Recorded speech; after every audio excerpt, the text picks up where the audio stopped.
Raz, dwa. Raz, dwa.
Hello, everyone. Hello. I'm glad I see a full room here. My name is Jakub Šimko, and I will be guiding you through the technology and AI panel of this conference. Actually, in the first half of it, the second will be taken over by my colleague Robo Moro. We both come from Kempelen Institute of Intelligent Technologies. First, a little bit of housekeeping. We will have a couple of speakers with short presentations, and after that, we'll be having a discussion, a panel discussion, where also you as an audience will have opportunity to ask questions and discuss with us. I will now give floor to Professor Maria Bielikova, Director General of Kempelen Institute of Intelligent Technologies. Maria, the floor is yours.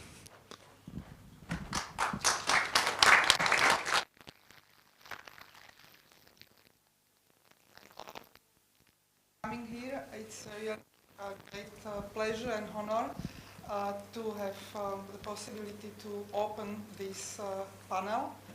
I'm here as a representative of CEDMO, and CEDMO activity, which is tech-based activity. I have good position that I don't need to explain why we need to fight disinformation, because there is a community, a bubble that actually know this. But when thinking about this topic, even if you look at the conference program, it's truly a multidisciplinary topic.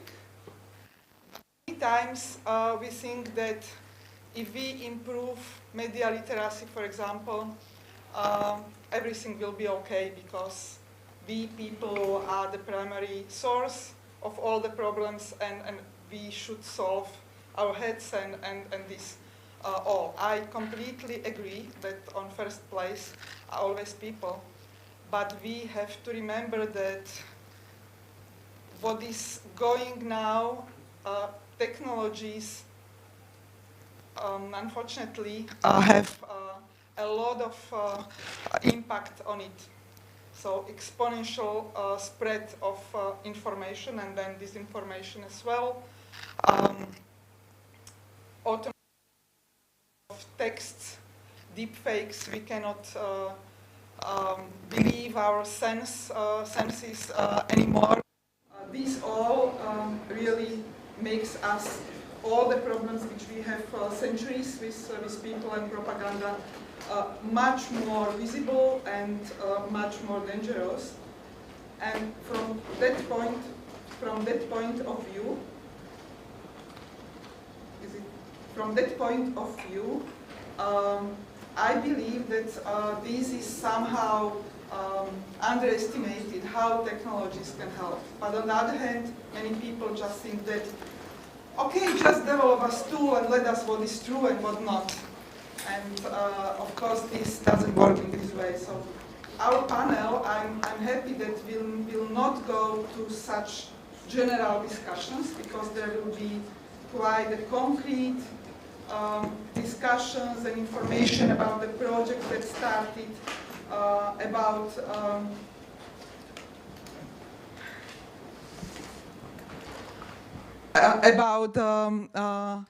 platforms and about all the development which is going now on. So I will be very happy if we will spend nice 2 or 3 hours, and then even later on. I have one question before I give mic to Jakub. How many of you are with non-tech background? Oh, there is quite a few, about maybe 1/3. So this is very good sign, because I really believe that this topic is truly multidisciplinary, and it would be great if we all will have a very nice time for discussions. Thank you. Thank you very much. And now we will have a couple of distinguished speakers who have something to say about the challenges that we face in the domain of AI tackling disinformation. And the first speaker will actually be remote. It will be Professor Kalina Boncheva from University of Sheffield, who is an expert on artificial intelligence, particularly natural language processing in the domain of disinformation tackling. Kalina, do we hear each other? Yes, I hear you very well. Thank you. Do you hear me? Yes, and the floor is yours, Kalina. Thank you very much for the wonderful introduction, and thank you, Maria, for setting the scene up for me so nicely. So today it is a real pleasure to be here and present to you this new project and initiative called Vera AI. It has literally just started on the 15th of September. It's a New Horizon Europe project that has 14 partners, and Kinit, I must say, is amongst one of them. We're very much looking forward to working together with them as well as all the other partners. I'm presenting the project here in my capacity of being a scientific director of Vera AI, and here I will speak a little bit about the challenges in using AI to fight disinformation, as you can see. So the main point that I'd like to get across to you in one of the main challenges is that actually disinformation is cross-platform, cross-lingual, cross-model, and cross-border. I will give you some examples to try and unpack this a little bit for you. But basically, the problem is that so far, we've heard about the code of practice of disinformation and how the different platforms are working, taking measures to tackle disinformation, each on their own. But the issue is that there's no cross coordination. It's also very, very infrequent to see that there are scientific research studies that are cross platform. So studying the same phenomenon at the same time across the different platforms. So we can see some for Twitter, for example, but not other platforms and so on. And the cross-lingual, I'll give you an example about that next. And definitely the cross-border and cross-model. So here, Vera AI will build on top of some results produced in a number of projects, the main one being We Verify. This was a Horizon 2020 project, which contained a subset of the Vera partners. And then we went on to enlarge it with new partners and new languages and new countries towards Central and Eastern Europe in particular. So here, what you're seeing is the so-called database of known fakes and also debunks. So we're collecting from all the fact checkers the debunks that they're publishing, and we're also showing here we're doing some post-processing metadata enrichment using various AI techniques. And what you're seeing here is when I've searched are three different debunks of the same misinformation actually, and it relates to President Zelensky, and it appears in a number of languages, as you can see in English, but also Italian and others. So this demonstrates that, when it's roughly at the same time. So this clearly shows us that roughly at the same time, the same type of misinformation is being spread across different countries in Europe. And so we need to do something about being able to detect and act upon that simultaneously, not independently. So again, around COVID-19, we started this work first there, where we looked at how are different false claims being spread across different countries. And this one was first debunked by Maldita in Spain. And then, as you can see, it went on a little bit of a tour around the world, involving pretty much every continent. So this is the kind of thing that we want to address. And this is a little diagram that shows that the misinformation that has been debunked in India around COVID has actually originated and has been debunked as well in the United States, Indonesia, and so on. You can see all of the countries. So this, of course, entails the multiple language challenge as well as the multiple borders that I alluded to. And so in Vera AI, we're going to continue our work from We-Verify towards developing trustworthy AI methods for multilingual and multimodal content analysis. So here you can see about the different types of content credibility, the selection using deep learning methods to select key frames of videos. A new dimension will be the audio analysis and matching, as well as the image and screenshot OCRs, because very often fact checkers are asked to verify things that are in images like this one. It's from a demonstration, and a fact checker may not be able to read the language in question, in this case Bengali. And so what we've got here from We-Verify, which will be extended further, is the OCR capacity, where we identify the zones of the image, and then we demonstrate the different parts where this identify the zones, extract the text in the different parts, and then we select those and present to the user. And they also have a translate button that they can click, and then they can have the text translated for them, which will hopefully help them. And this tool is already in use by over 70,000 fact checkers and other professionals, users worldwide. The other aspect is the multimodal AI tools to detect deepfakes. That was already mentioned by Maria. A lot of misinformation is coming up as deepfakes, and so the capacity to detect that automatically is really important. But also manipulated content. So what you're seeing here are two politicians, and overlapped one against the other are the two images. One of them has been tampered with, the one where the lady is looking a lot less happy, and it's an insinuation that she's unhappy with the other person at the meeting. So here we're going to be tackling this challenge both for images, videos, and audios, not just for the image, as you can see here. So the next challenge that we're going to be working on as well is that, of course, debunking claim by claim is important. But in fact, there are campaigns out there, and there are coordination between the accounts. And again, that is more global. It's not just necessarily on a national basis.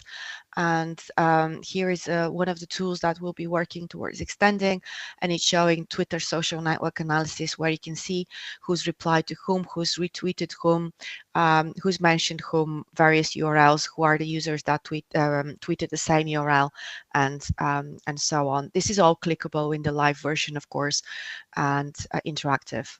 So the idea is to look at the actors, the content being laundered and propagated across this network, identify similar content, the coordination that I mentioned already. But very key to this is measuring the impact of that disinformation on the public and the users. So this is going to be done in collaboration with some social scientists in the project.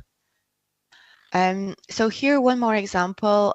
It's an intelligent verification and debunk authoring assistant. This is from We-Verify, our baseline, where it was only about like a web-based interface.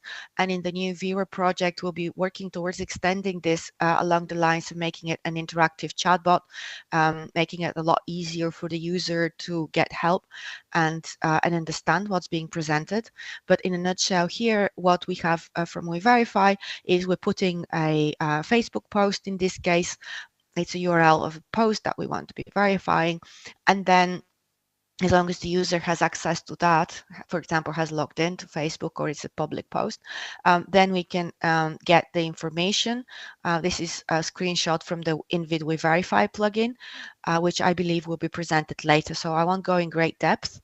But in any case, you can see here that the text of this URL has been matched against the debunk in the database of We-Verify, and also the image has been matched using image similarity techniques, again developed in We-Verify. And it's also what's on the right is it's showing you the text, the text of the post, yes, and the images and the processing tools that you can apply to those images. So I would like to conclude on that note and invite you to follow the project Vera AI on Twitter, where we'll be presenting a lot more information about the tools as they are becoming available, but also we'll be reaching out to users and volunteers wishing to try those tools in practice as part of user-based evaluations, which we'll be carrying out very frequently once we have gone through the very first initial iteration and proof of concept development. So thank you for your time, and I look forward to your questions.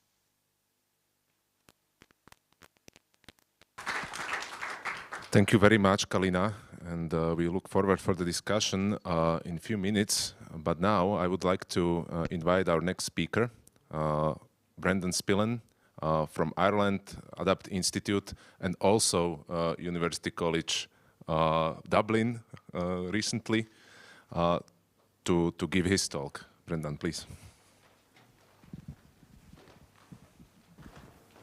Is working here? Hi there. I'm more used to giving academic presentations, so forgive me if I don't have a familiarity with some of the audience here today.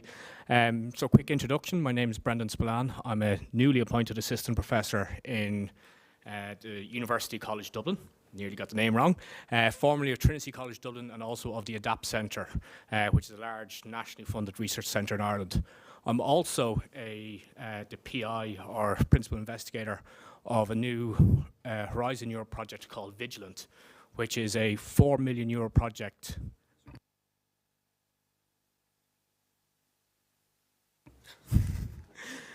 Which is a €4 million project to equip police authorities with tools and technologies to identify, detect, and analyze disinformation that is linked to criminal acts. Okay, and that's the important part about us, the linked to criminal activities. So examples of what we're interested in or what the police are interested in is disinformation which is linked to people trafficking, disinformation that's linked to false medical cures, and disinformation which might be targeting certain communities, whether they're migrant or immigrant communities with particular hate speech scenarios. So they're not interested if, you know, your uncle thinks the moon is made of cheese or if cows are actually in control of the world. It's actually things that may result in a criminal act or a crime.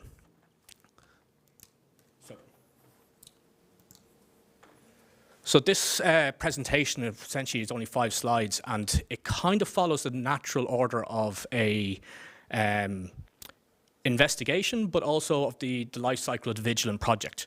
So I've always wanted to break it down to challenges. I've always been fascinated by this cartoon, which is from XKCD, which is a famous one among computer scientists. And what it's essentially dealing with is the complexity of explaining a problem to a computer scientist if you're coming from a non-tech or non-AI background. And so we have a man here essentially saying this, you know, I'd like to be able to do image analysis here and find out if the person is taking a photograph from a national park and also find out if there's a bird in the picture. Now, from the computer science point of view, the first one is 2 hours work. But from the second point of view, it's a team of 5, a 5 years budget, or 5-year research project and a budget of 5 million.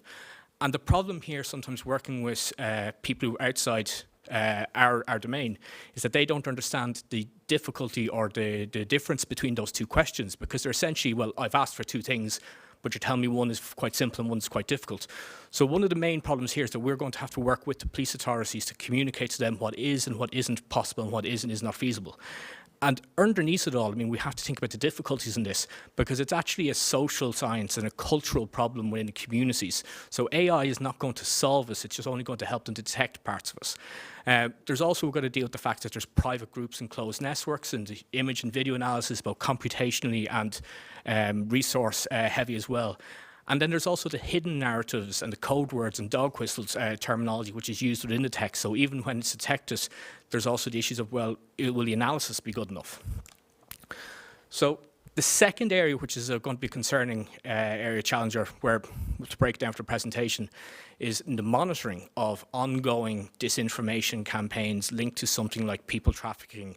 I know, talking to some of the police authorities that we talked to, they are quite concerned about this, because what some of the people trafficking gangs were doing was they were using disinformation to route migrants to particular parts of Africa where they had boats or they had resources already stationed to try and move them to Europe.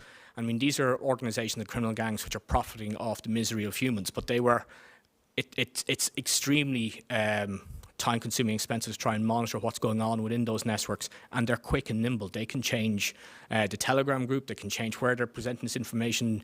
We're talking about anonymous, multi-layered domains where the individual is, I heard from a source, is always the common thing, and then the person changes. We've also got to deal with things like GDPR, law enforcement directives, and sifting through heavy noise environments. And the key challenge here is developing a solution that's both legally and ethically compliant as well, because what we're looking at here is disinformation, but the actual, in most countries, spreading disinformation is not in itself a criminal or a crime, but it's when it's used to promote a criminal act, that's when it's interesting. In terms of analysis as well, I know you can ask pretty much every first-year PhD student, well, I've developed a new NLP tool that will do X, and they believe that they've solved all the world's problems. But again, we're talking about a domain with extremely dirty data, and for those who don't know, that essentially means that we've got data which isn't, cleanly well structured and isn't easy to navigate through. Again, anonymous, multi-layered environments, and what we need to be thinking about is holistic views of the problem. So the analysis is never going to give, or rarely going to give you evidence or an actionable piece of content, but what it will give you is give you a sense of what's happening in the domain, or give the police inspectors, the police officers, a sense of what's happening and what's going on. So it's kind of like internet chatter, the same as, this is the current rumor going around in the community. And the real thing is to identify the underlying social and cultural drivers behind the disinformation, to see what is the target, what is the aim of the organization which is spreading it, and what action do they want to prompt from us. So one of the key challenges here is that we're rarely going to be able to present information to the police authorities as a certain conclusion, and that will more likely be preventing multiple conclusions and in terms of probabilities on what might actually happen. The next thing where it goes into is investigative, and again, when you have some experience of the domain with disinformation, it's very difficult to gather usable or actionable evidence to say that this is going to happen on this date.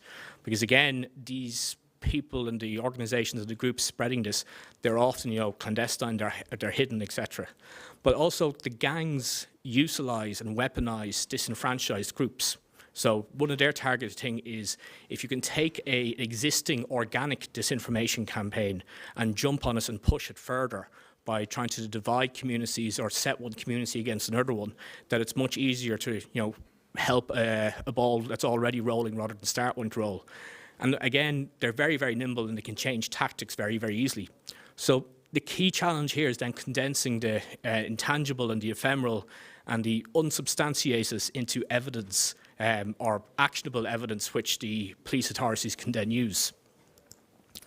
The last slide here, I suppose, speaks to what we're trying to do in the Vigilant project, because I was warned when we embarked upon this, don't just build another platform. The European Commission is no longer interested in this, and the reviewers have seen these 100 times. So one of the things in the project is that we're actually providing training to the police authorities. We've got 5 of them involved in the project already, who are like full consortium partners. And there's also additional police authorities who are joining what we're calling a community of early adopters, who are essentially getting a look in to see the development of the project and to see the platform in its development. Will have some say in it, but kind of have a observer status, I think they call us in the UN. So there's additional police authorities there. And what we're trying to do is build the knowledge bank and build the institutional knowledge within the police authorities to help them identify and to be able to handle these problems. And sort of converting this sort of information, I mean, if we think about 20 years ago, most police authorities didn't really have a internet investigations unit, and essentially 1 or 2 police officers who were the most technical were picked for this. Now these units are hundreds of police officers. They deal with financial crime, they deal with fraud, they deal with child exploitation, they deal with all of these problems that are in the community. But the area which they're not expert with just now is the disinformation. So what we're trying to do is give them a common platform, a tool which they can use and then build off, and to help them understand what is and is not possible. And then long term, as they collect information on this data or on these disinformation campaigns, they will be able to conduct additional analysis of that to be able to see what are the common narratives and the common methods that by which the criminal gangs use to trigger, so then hopefully they can get ahead of us. And I suppose really what we're trying to do here is, build the sustainable network, which again is also part of the consortium, that the police authorities can talk to each other through our German Police University. They're partnering us to essentially learn from each other and what's going on in their country, because disinformation doesn't know borders. But I think that's it. So I'd like to end there and say thank you very much for giving me the opportunity to talk. I think we'll have a panel discussion afterwards, so I'll be able to take any questions then, and I'll be around for the afternoon and very happy to talk to you about any questions you might have.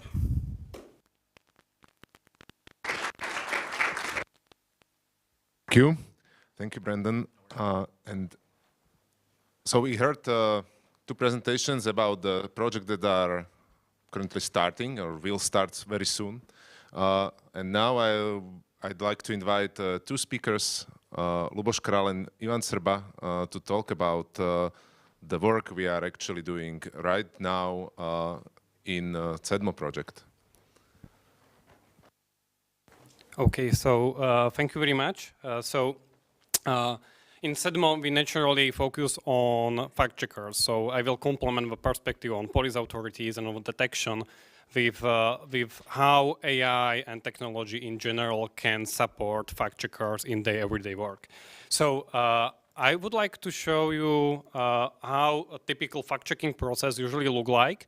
And this can be like summarized from different computer science research papers, like a summary of different tasks in which we want to support human fact checkers. So usually the fact checker works, and when we can provide the first assistant support by computer science, is to find what to fact check, because there are like plenty of online content, and to select what is like impactful and what is possibly false is a very time demanding task. The second like option is to help fact checkers to detect whether the same thing has been already fact checked before, and this is something that sometimes can be omitted. And fact checkers can like proceed directly to fact checking, and the fact checking process usually consists of finding the evidence, so some kind of reliable sources that can provide insight whether some kind of claim or possible disinformation is actually true or false. And finally, the last step, where we can also provide a support by computer science, is to help to produce fact-checking articles, so some kind of description and elaboration whether some potential information is true or false. So this is how it usually looks like, and there is already a research and some tools that can help to process all these four steps. I would like to highlight one more, and this is saying something what cannot be done manually by fact-checkers so far, because it requires to like an incredible amount of time to map already fact-checked claim to additional content.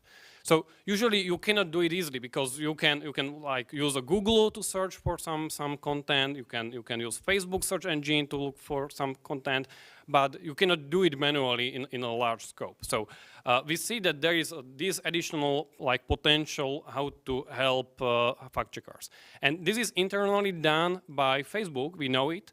And Google like attempted to do so, also this mapping, but they were not very successful actually in this one. So it's a very challenging task.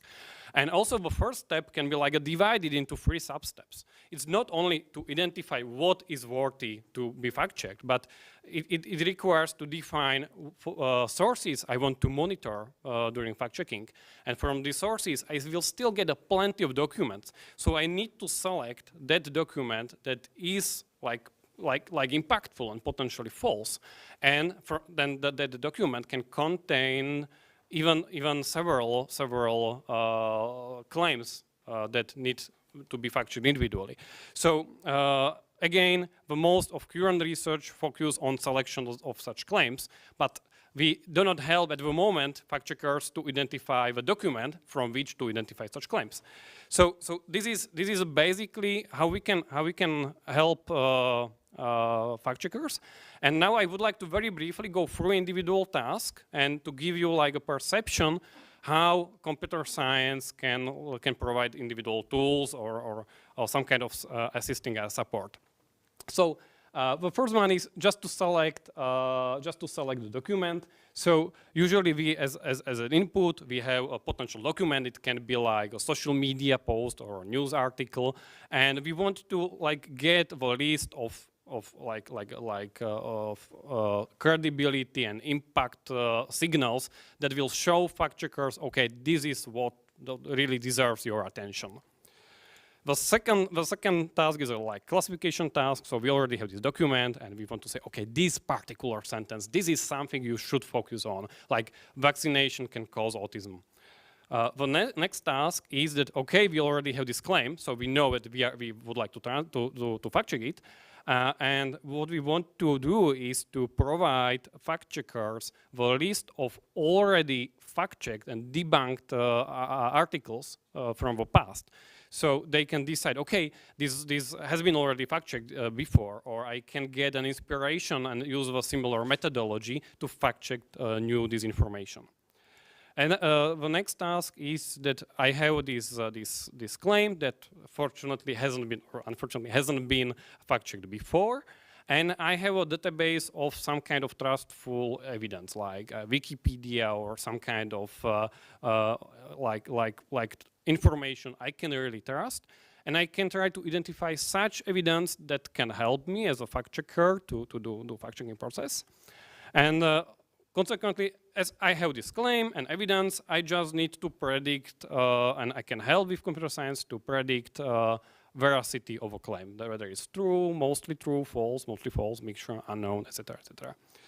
Yeah, and finally, this is what is like not addressed so far, but it can be really useful for fact checkers. So I have already fact checked or a new claim at the input, and I would like to find like additional social media posts or news articles that spread exactly the same disinformation. So in ideal world, all this can be automatized, but we know that this is something that Brendan actually showed it, that like mostly impossible to do it at the moment with the current state of technology we have at our disposal. So I will now use a quote from one research paper that yeah, we cannot automatize it completely, but where we also including us as in CEDMO, we see a potential is that we need to help fact checkers somehow. So manual fact checking is not a solution. Fully automatic fact checking is not a solution either. So we can and we want to support them somehow. And we identified the task of detection of previously fact checked as one where we can really influence and make fact checking more efficient and like scale to scale into large numbers. And yeah, so this particular task have been recognized that it can cause a really revolution in fact-checking, because you can imagine that there is a live debate of politicians, and during the presentation or during their speeches, you can automatically say, okay, this particular statement has been already fact-checked before and it's false. So you can have in a real time this kind of like veracity, determination of veracity of individual statements of politicians. So it will be really grateful if we can do such thing. But there is one big problem, especially in our countries, as CEDMO is covering Slovakia, Czech Republic, and Poland. We have a very limited capacity of fact checkers. So it's quite impossible that the same thing has been previously fact-checked in the same language. So this task necessarily needs to be addressed in a multilingual settings. So it means that when I am fact-checking something in Slovak language, I need to get recommendations like from other languages, from English, from German, from French, because there is a higher potential that the same thing has been previously fact-checked. And we also saw that this really happens at Karina's slide, how this information actually travels around the whole world.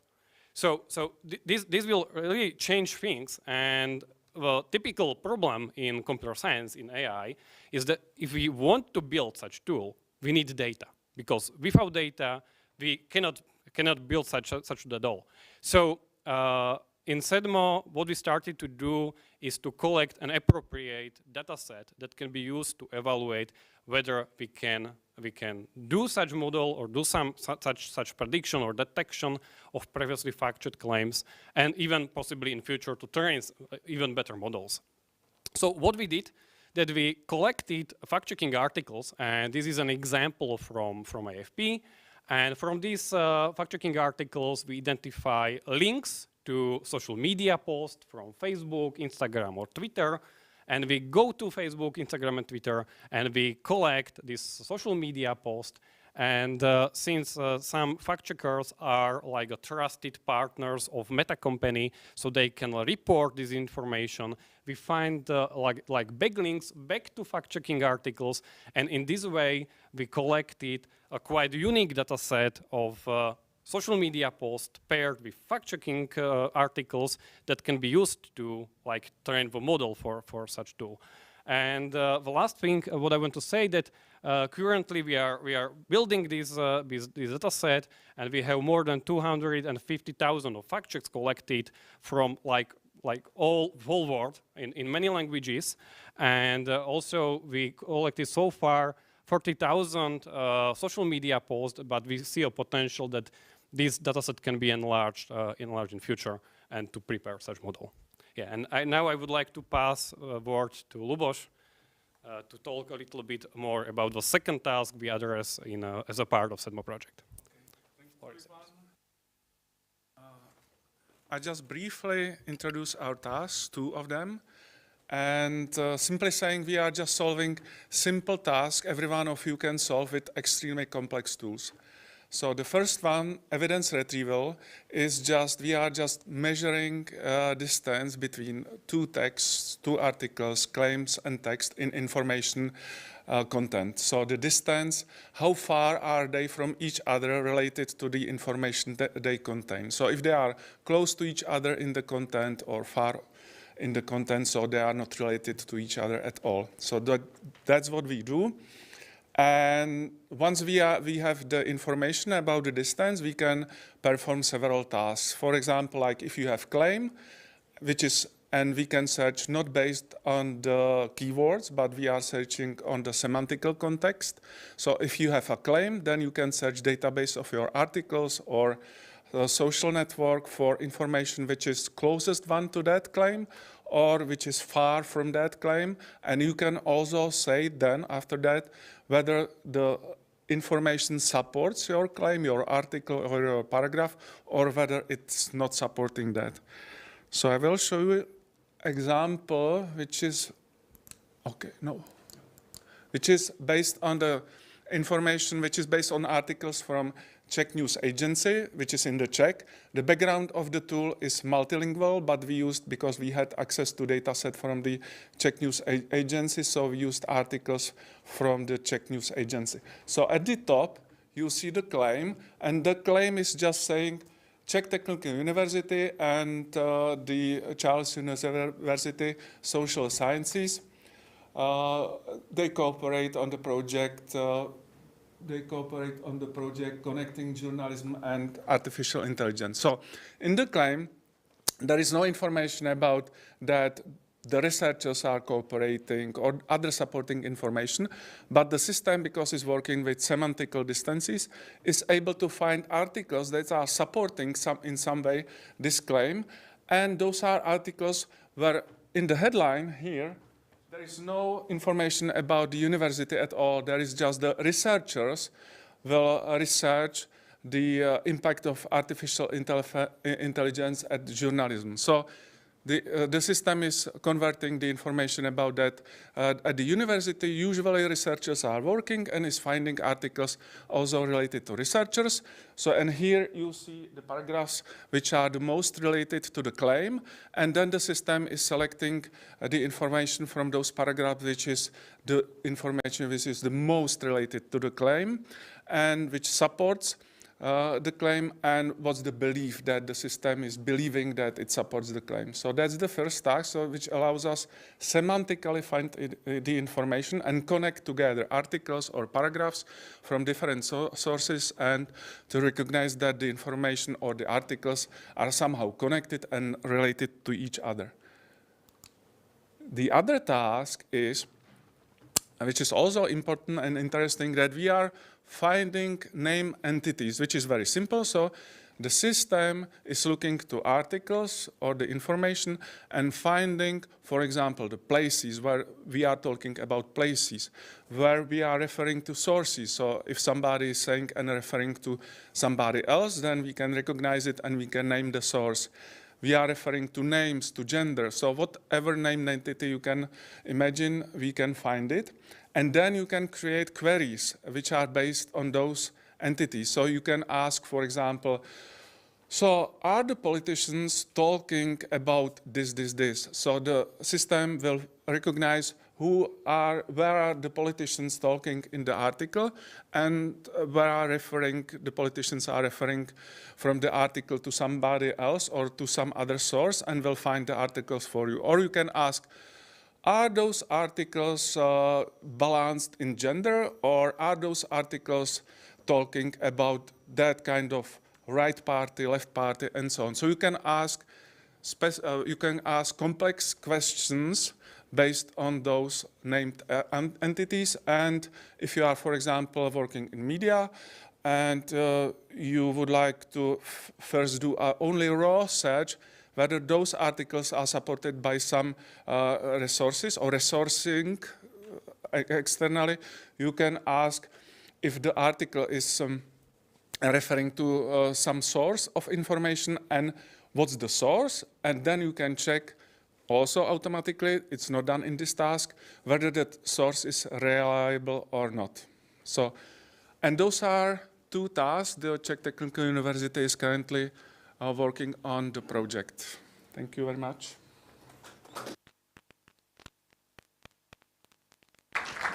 Thank you very much. And now I would like to invite all the speakers to come in front, and we'll have a discussion. You can participate in the discussion either by just asking questions, or the online speakers can, online viewers can use Slido, which has a code in the description of the YouTube video. So I would like to ask, is there any question right from the bat? No. Do we have any? All right. I prepared some. I also have a couple of controversial ones, but I'll save those for a little bit later. And I will ask, like everyone. We can start with Kalina, since she's remote. I would like to discuss a little bit the data. Oftentimes the data are alpha and sometimes even omega of the success of our tools. So how do we stand with data set, given the challenges we've been discussing? Have we enough of data? Suggestive question, I know. What kind of data sets we lack the most? What are we desperate for? Okay, thank you. Thank you for the question. I think that's a great one, and definitely that's the enabler. The data is the enabler for pretty much everything else that follows. So we definitely don't have enough data, especially outside of English and some of the main languages. Trying to study this information in a cross-lingual setting is also a challenge, exactly because of the lack of data. We do spend an awful lot of time here in Sheffield, but I can see that also you in CEDMO and a lot of the other researchers I know working on the topic are spending a lot of time on creating data and annotating data so that we can at the very least evaluate the accuracy of the tools and be able to say how well are they performing. The data set that I think, or data sets that I think are most valuable are the ones that try to capture exactly the cross-platform nature. So data sets that contain posts from different platforms. So we can study all of these interactions there and how this information mutates and spreads across platforms. And then also, the other one for me is the cross-model. So data sets that contain both videos with comments, for example, and such kind of data. So I think I'll stop here so the others have some time as well. What's your take? Thank you.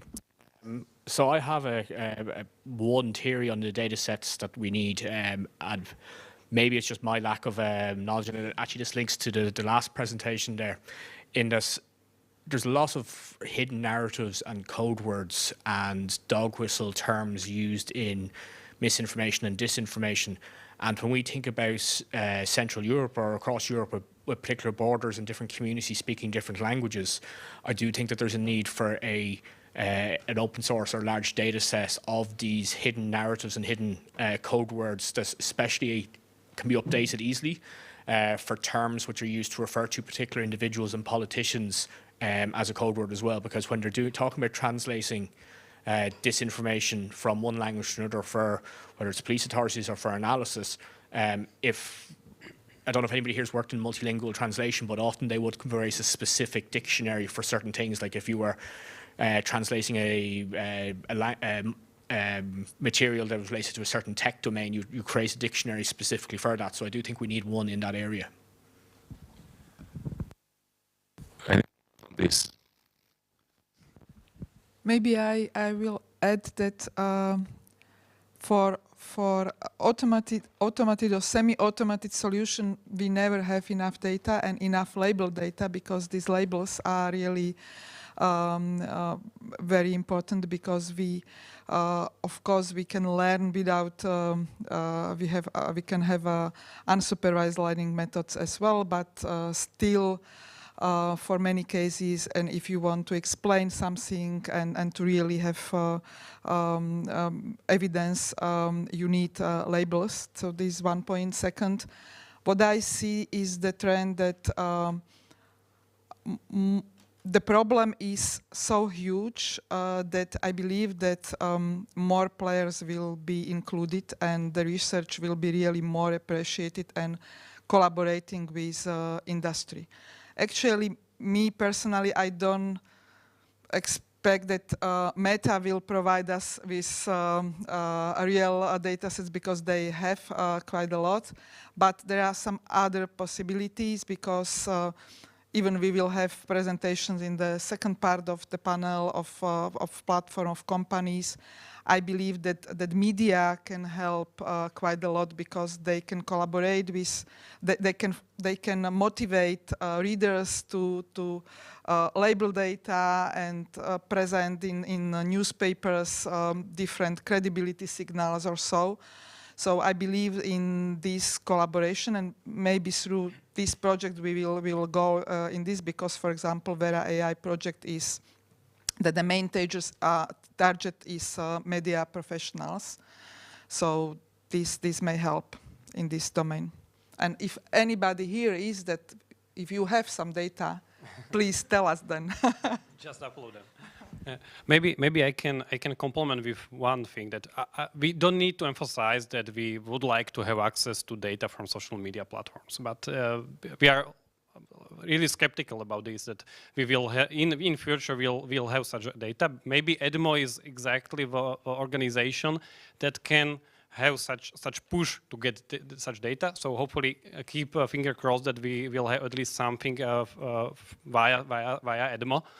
And what I want to emphasize from the perspective of fact-checking articles and fact-checkers. So even these fact checks are publicly available, it's still difficult to get a database of what is being fact-checked continuously across the whole world, because many times these data are not in structured form, easily machine readable. So even such like a basic data, like fact checks that are not private, that doesn't contain private information about some kind of personal information, cannot be easily gathered and collected. And as I mentioned, when we were doing this or collecting this data set, it's really time consuming to get such data. So let's start maybe with fact-checking articles as the first attempt to consolidate one database of this information. Yeah, I have one acknowledgement because related to data, because we solve specific tasks, specific data, and sometimes it's not hard to find those data. But what's really time consuming and hard to label the data properly related to the task. And so I would like to use this time, I would like to thank to Václav Moravec, who is leading this project. And Václav Moravec is supporting us with students, with manpower. Usually it's around 100 students for a long time period. Every student spends something like 40 hours to label the data for us. Just how many? 4 hours. Okay, together it's okay. It's between 40 and 100 hours of man works. And so they label the data for us just to be able to solve some specific task. So for specific task, I was just showing we need that manpower to not train the system, but just label the data. So for every, let's say if we realize specific tasks in different language or different specific tasks, we need again go through this process. So we are developing also platforms to support this labeling process, and it's part, and it's not the exam during their studies, but they gain some credits. They get credits for that, and so the social sciences now, I don't want to say that, but social sciences are now moving for maybe labeling. So that's the question for the forum. Well, that's actually my follow-up question here. Are we really sentenced to this, constant annotation of content using crowds, essentially, or groups of experts, or something in between? Or there are maybe some other ways, I don't know how to get things done, because this is really time-consuming. Any takes on this? I have experience from system than the text processing, but from image processing, which are a little bit farther than those applications. If you have at least the first version of your system, which is capable of doing some activities and recognizing something, then at least in the image processing, you can use this for semi-automated labeling. So you give them the images, it labels those images which are capable of labeling, and the system is capable also to recognizing those images which are not, which the system is not capable of labeling. So it's semi-automated, and as you will evolve those systems, then you will have less and less examples to label by human force.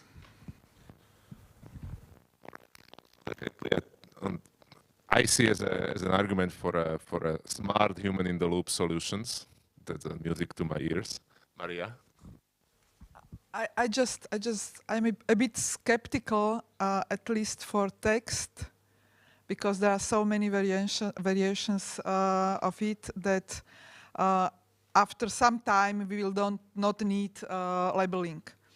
If the way how we approach problem, the way how we create models will change, then yes. But I think that these signals and human in the loop is really quite important in many tasks, not just labeling, but any input of human can be considered as some signal and can be transformed to a label automatically or semi-automatically, so having another person in loop. But I believe that all this solution will need for at least in this time will need human, because at least in this time the computers are quite stupid, so they don't understand. Right. So if I understand this, another suggestion would be to do a good process analysis of various professions, just to figure out where are the points where people make decisions about data, maybe, and record them, so we can use them later as labels. Kalina, do you have anything to add to the discussion? Yes, I just wanted to add one thing that actually in the Vera AI project, we're aiming to develop this kind of human in the loop approach. And also the idea is to try exactly to prompt the professionals when they encounter the decision suggested by the AI tool, whether, for example, something is true or false, to prompt them to give us feedback to the system. So if they see that the system has got it wrong, to not just say, oh yeah, this is a stupid tool, I'm not going to use it again, but instead tell them, okay, actually you do want to give your feedback, and over time this will help the system improve and we can record it. And likewise with the verification assistant, when it becomes to be a chatbot, it will be able to record these kind of points of decision making, as you said, and encourage the users to also give it feedback in a more natural way, rather than having to select from menus and click things and so on. Thank you. And I believe we have a question in the audience. I'm sorry. Let's use the mic. Thanks. Hi. Has anyone on the panel used the Researcher API Twitter developer platform for this work? We have used Twitter API for collecting that reference Twitter post from debunking or fact-checking articles. So yeah, we have experience with this. Yeah, and basically Twitter is one of social media platforms with richest access to data and like more straightforward. Facebook or like other platforms are not so generous in giving data. Yeah. Do you use machine learning on the Twitter on the API for Twitter? No. We haven't used this data yet to train a model, but okay. As I mentioned before, we are working now on this previously fact-checked detection model, but it's completely unsupervised. So okay. We use that data just to evaluate how unsupervised models work. I see. Yeah, and maybe I have one more statement. So far, we discussed mostly like approaches that involve human in the loop, and I completely support this idea. I just want to emphasize that due to the nature of this information, they are constantly evolving. We have new topics, new narratives.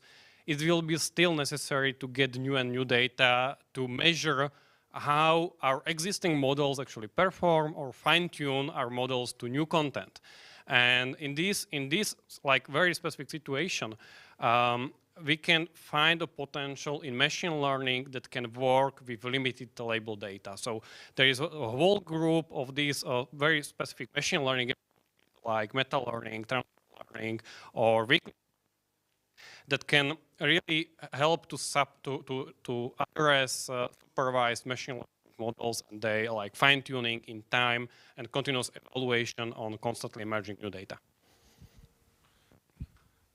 Thanks. Any other question?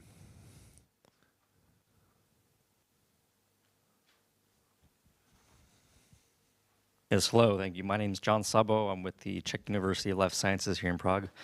Firstly, thank you all for your presentations and for being here today. It seems clearly that with the discussion on automation and detecting disinformation is still quite nascent, and it seems like that there's sort of a labor shortage in terms of how we do text processing and labeling and all this sort of processing. Has it come across to you to possibly view this as at least as a mechanism for stopgapping the amount of labor that goes into this crowdsourcing? Because there's a lot of communities and civil society groups that would be really interested in this kind of work. So that's just sort of a suggestion, and if that is, you're using open source data, right? And I know there's a lot of things that come attached to that. So yeah, please, thanks. Yes, we have just currently got funding from Avast, I can say that. And it's exactly what we currently will do. So we use crowdsourcing for this data processing. And it's really the topic which is currently in place and which is interesting. So we will do that. Maybe one note, because we at Kinit, we had a small project last year supported by O2 Foundation for crowdsourcing as well. But the problem, at least in our case, was that it was really so small project. The tool is still available, but if you really need to have maybe the development of the solution and creating the environment for crowdsourcing should be 20–30%, and then you need 70% for really spreading it and all this stuff. And actually, we somehow failed in this. So, but we are prepared for next solution. So having this opportunity, because at least we have background, Jakub especially, because he's our crowd.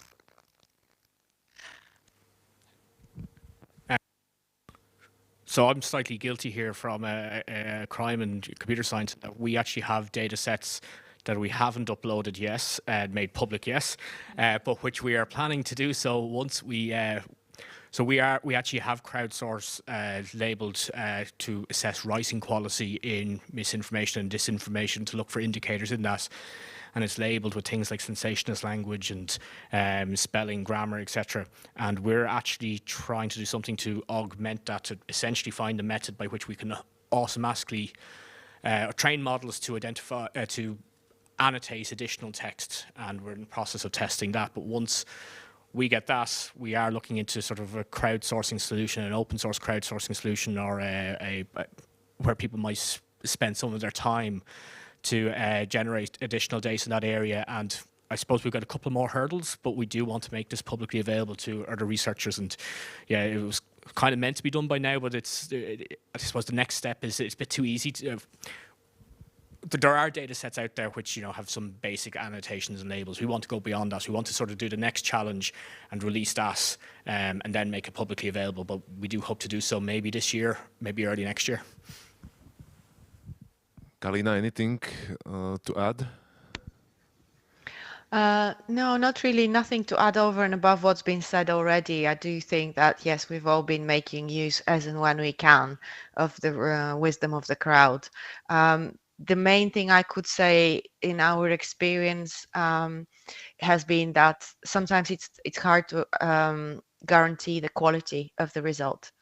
And that's a major challenge, because if we somehow, because you can't control the crowd, so if they decide to start injecting bias into their annotations, then that bias can seep into the data, and we have no way of being able to control the data quality to a sufficient degree sometimes. So for certain tasks in disinformation, I think this works well. But for other tasks, we need to be a bit careful to find ways to, sample the data and make sure that we don't have biased machine learning algorithms as a result. Thanks. Robert, do we have anything in Slido? Some question? Yeah, so maybe there is one question that's related to what was already asked about Twitter. So Ellie would like to know what technically, how we can find this information across Twitter using what approaches and techniques. I know this is probably a bit broad question. So, but if you maybe I can reformulate it a bit. So, in your previous research projects, or maybe in the upcoming ones, do you want to tackle Twitter specifically or other platforms? What challenges you see there? Anyone? Pass? Okay. So yes, the answer is yes. I mean, I think we'd like to tackle it on all platforms, or at least I personally would. I'm kind of a bit weird that I don't really use Twitter myself. I think I follow about 5 accounts, and one of them is the President of Ireland's dogs. That's literally it. So my disinformation knowledge on Twitter is actually quite limited. But obviously I've read the research, and I know the issues right there. And as somebody who reads a huge amount of news, I can see the problems which exist in the domain. But I suppose, as a general question, I'll give a general answer. That's probably most people up here are interested in tackling disinformation on all the platforms. Twitter probably is important because of the amount of users it gets and the amount of prominence it gets, especially among journalists, because they're such heavy users of it. But is it more important or less important than any other platform where maybe there's more serious disinformation, or more disinformation that in our context could lead to more criminal acts? But I suppose the broad answer for me is yes, but it's on the list of things.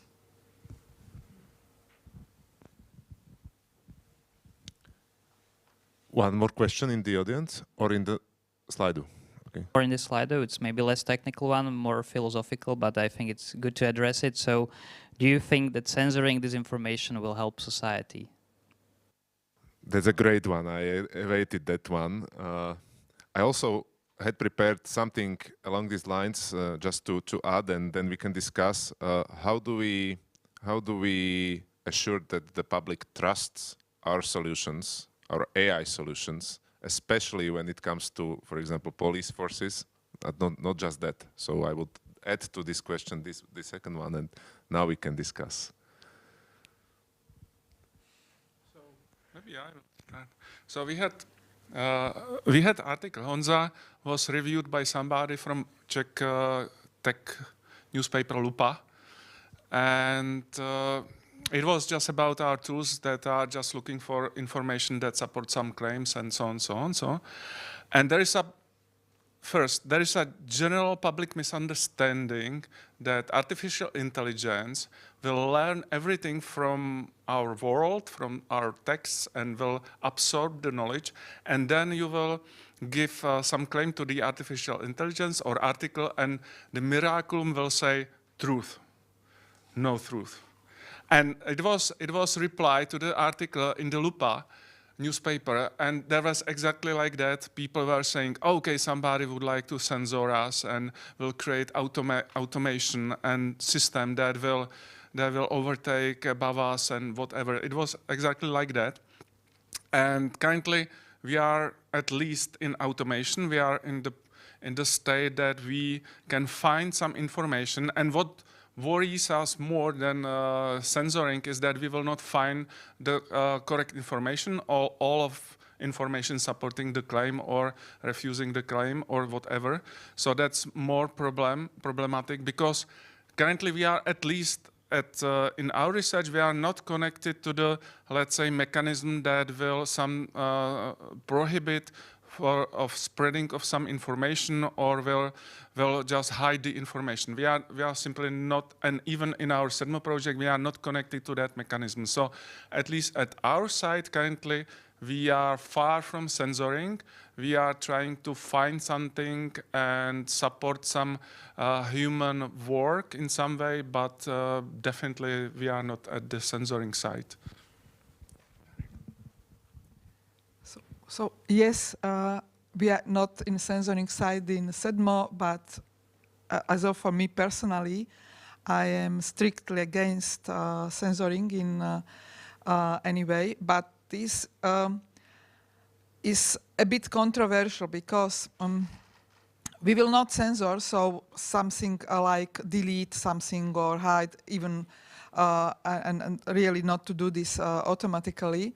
And we don't have anyone who will say even automatically, even by humans, for complex information on many cases that this is truth or not. But then we can have a lot of so-called credibility signals, and we can have a lot of information that we can add to the message. And then what can happen that automatically or semi-automatically we can somehow isolate this problematic information. And then the question is this censoring or not? Because in social network, if you don't like some information and if you are in charge and you have in charge the mechanism how it's recommended and spread it, then you don't need to actually delete it. You just make it invisible for most or all the people, like Jakub experienced one day that he posted something which was not very pleasant for Facebook, and then nobody saw this. So this is really complex problem, and for this maybe some auditing methods can help, that we will really try to research not just information and what is it, whether this is true or not, but how it is spread as well, and discuss this, because this is really very, very strong vehicle for spreading. Yeah, I have a couple of quick points on this. I'm struck by a recent instance in Ireland where there was essentially a strong anti-vaxxer, anti-government, anti-everything individual who was up in court for essentially they had found politicians' houses and started picketing and protesting outside individual politicians' private residences. But then when he came out of court, he had an issue with journalists taking a picture of him and attacked them. I mean, the irony there, you can't be lost. So in this guy's mind, there's censorship because in his opinion, the mainstream media should be hounding politicians to their private residence, and it should be asking questions, and this information should be published. He's an absolutionist that believes that, you know, their children's pictures should be published and their children's grades should be published, but can't handle it themselves. The other thing that I'd like to raise here, so I suppose, sorry, stay on that point then, the censorship aspect of us, you know, media has a certain element of censorship which is kind of built into us. It's called gatekeeping of what should and when it should be published and when information is not in the public interest. And we allow individuals within media organisations to make those decisions first, and we trust in the idea of having a plurality of media channels, that the individuals and essentially the truth is in the aggregate. But the second thing I'd like to point to is, I'm not sure if anybody here is aware of the Streisand effect. It's a phenomenon where essentially if you try to hide information, you can draw more attention to it. And this happened for a researcher many years ago. He studied cliff erosion, and you know, it's a fairly unique research term in geology. And he happened to put a picture into a paper, a black and white picture that was 2 inches by 2 inches of the cliffs in Malibu in California, that he didn't even realize showed Barbra Streisand's house, who then sued him and the publishers, and therefore it's now one of the most cited papers ever because she tried to get rid of this paper, and so it's referred to as a Streisand effect of essentially when you try to remove something from the internet, it draws more attention to us. So I think the idea that we're trying to remove disinformation is something that nobody wants to do because it will probably just promote us. Leave it there, we're just trying to limit its effect or negative effects on society. I simply must add this. Recommendation algorithms on social media is also gatekeeping, with the big difference that it is much, much less pluralism there. Kalina, anything to add to this discussion? Thank you. So yeah, I totally agree with all the points that have been stated already. thinking about your other question about how can we make AI a bit more trustworthy for the people.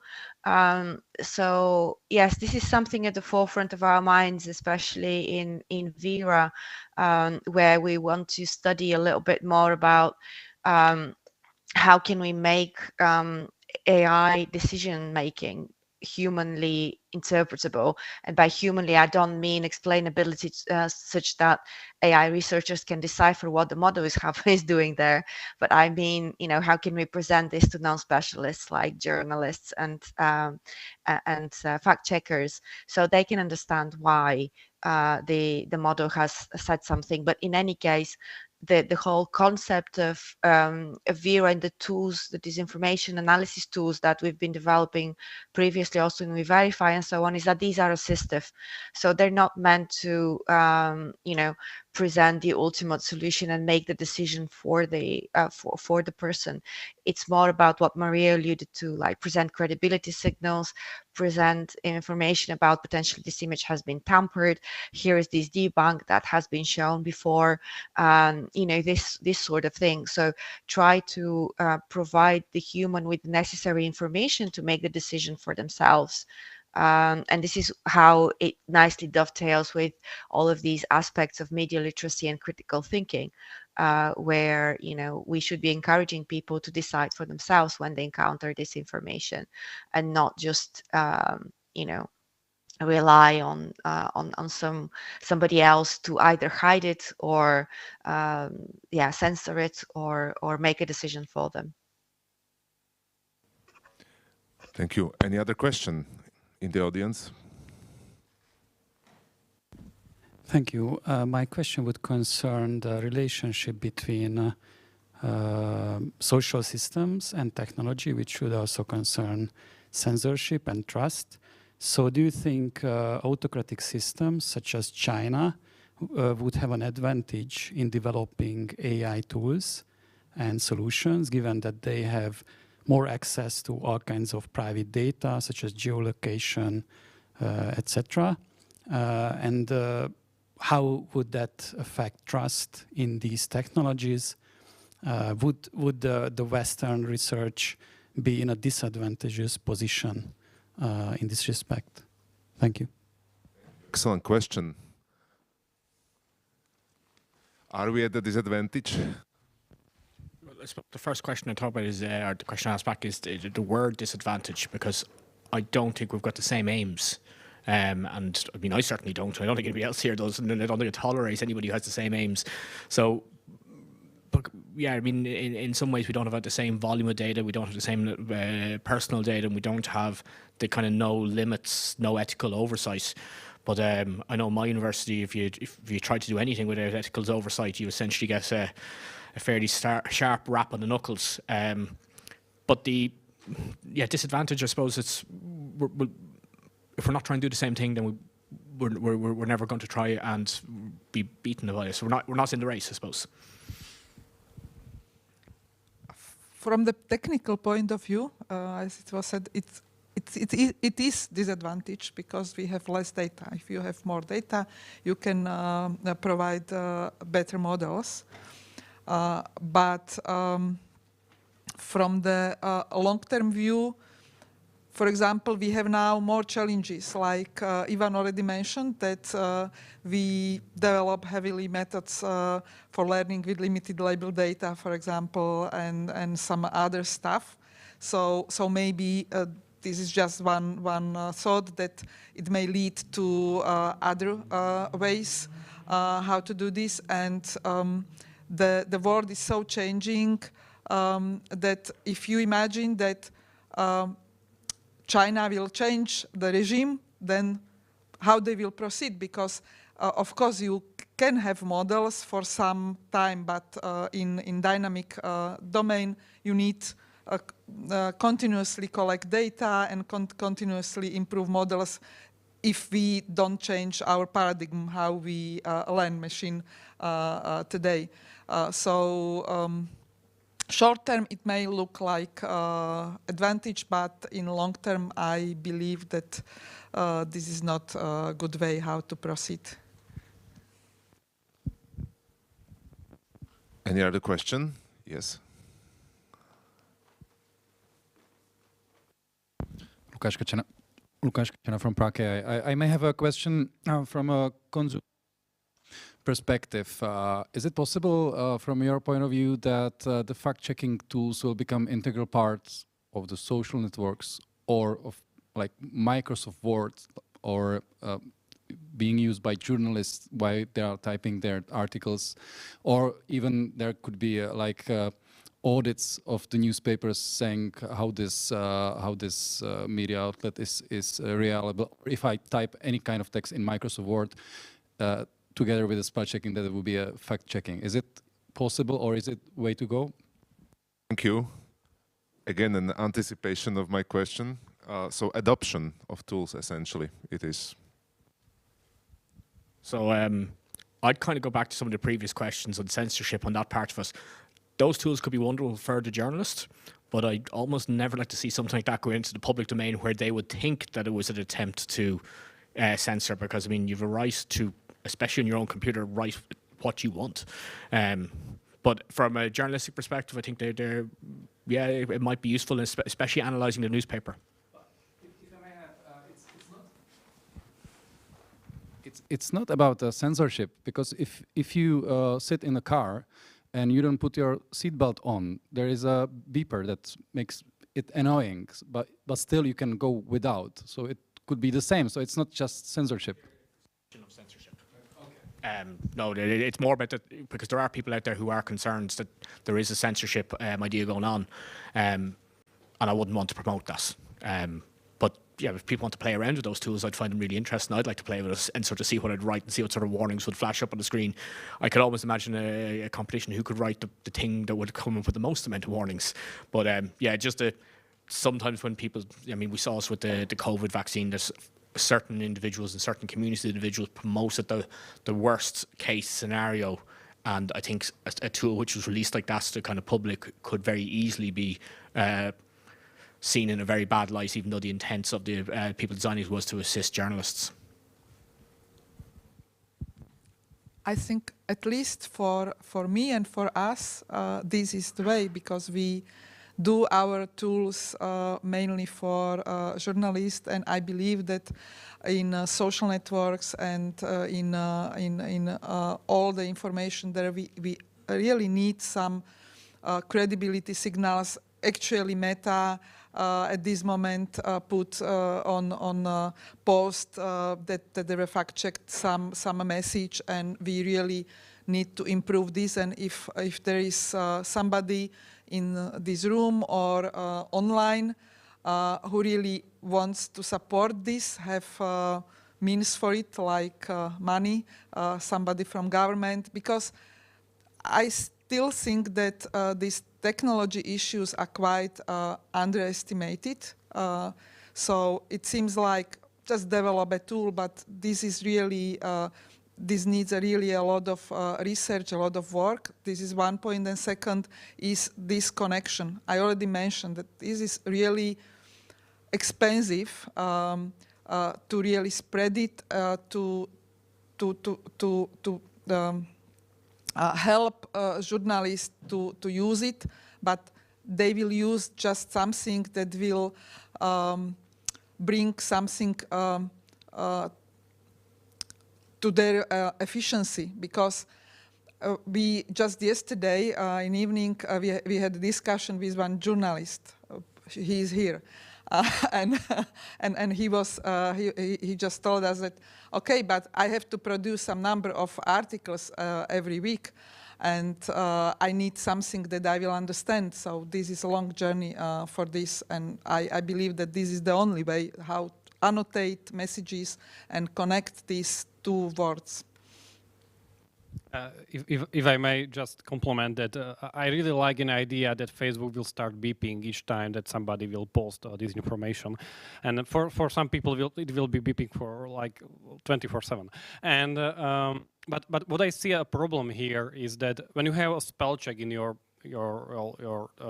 Microsoft Word product, This spell check can work like with 99.99% accuracy because you have these dictionaries of words and you have quite a grammar rules, etc., etc.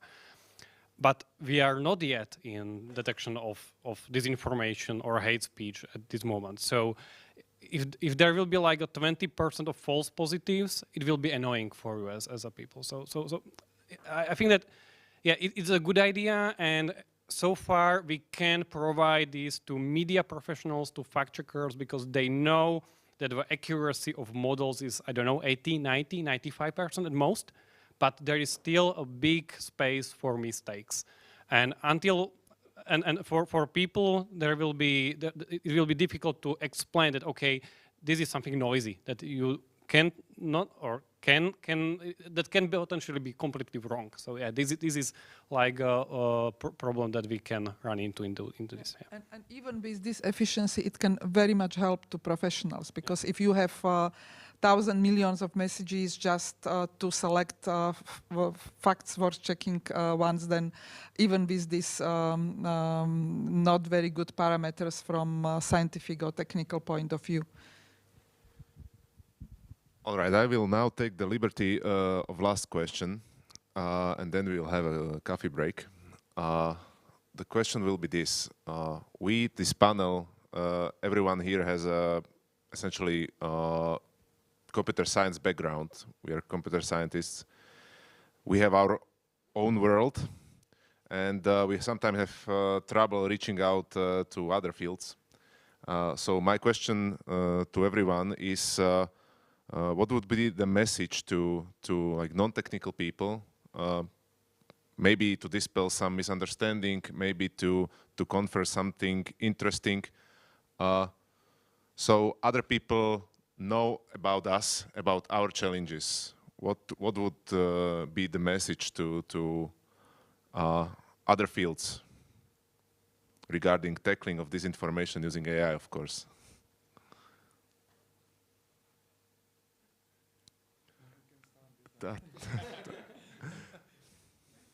That one, okay. Okay, do you want me to go first, or? I have simple message. It's not. The message is that it's completely wrong that we name those kind of systems artificial intelligence. I know that the marketing is great, perfect, whatever, but it's not intelligence, and it's not artificial. It's just software, statistical optimization of millions of equations, and that's it. Nothing more. Yet. I suppose one is the whole, there's not. Disinformation, like many domains, it evolves rapidly, quickly, and especially with all the additional problems in this, where it's deliberately trying to hide, or people are trying to deliberately create narratives that hide, that either hide in plain sight or hide there. So yeah, I don't think I'd love the community outside that to sort of say that we can solve parts of the problems, and some things very well, some things we're only starting to work on now. But I don't see it any time in my lifetime where there will actually be AI. There's no AI, but AI, as I said, that will solve this. Yeah, that's mine. And so my message is that everybody who wants to use AI should set like appropriate level of expectations. I talked with one fact checker. He's from Slovakia and from AFP, since we have only one AFP fact checker in Slovakia, so it's not very anonymous now. So we talk about what we are doing at CEDMO, that we will deliver this tool for previously checked detection. And yeah, he was like, "Oh, it will be perfect because it will change our life and it will be easier, etc., etc." And we will be very careful about like setting up expectations that what can be resolved in AI with our current opportunities. Because if we will overpromise, it will like end up with, okay, nobody will trust that AI will be able to improve in future. But we see that according to like a recent development in I don't know, a great example is this generation of images from prompt. just a few years ago, we were talking, it will be never possible. And now you can like create any picture but just by saying a small prompt in a text, and a beautiful image is generated by AI. So we need to just keep expectations at the level of maturity that AI can like have at this moment. So we will be able to proceed and build the trust in other professionals like fact-checking and media professionals, and also like a general public. Yeah, that's my message. Thank you. I now have to select another one because I don't want to to repeat, and Kalina has even the toughest position. But if I want to select then for non-technical people, I would, my message is that except of these expectations, help us as technical people to better understand consumers of information, to better set up the processes, keeping human in the loop. We actually need you all.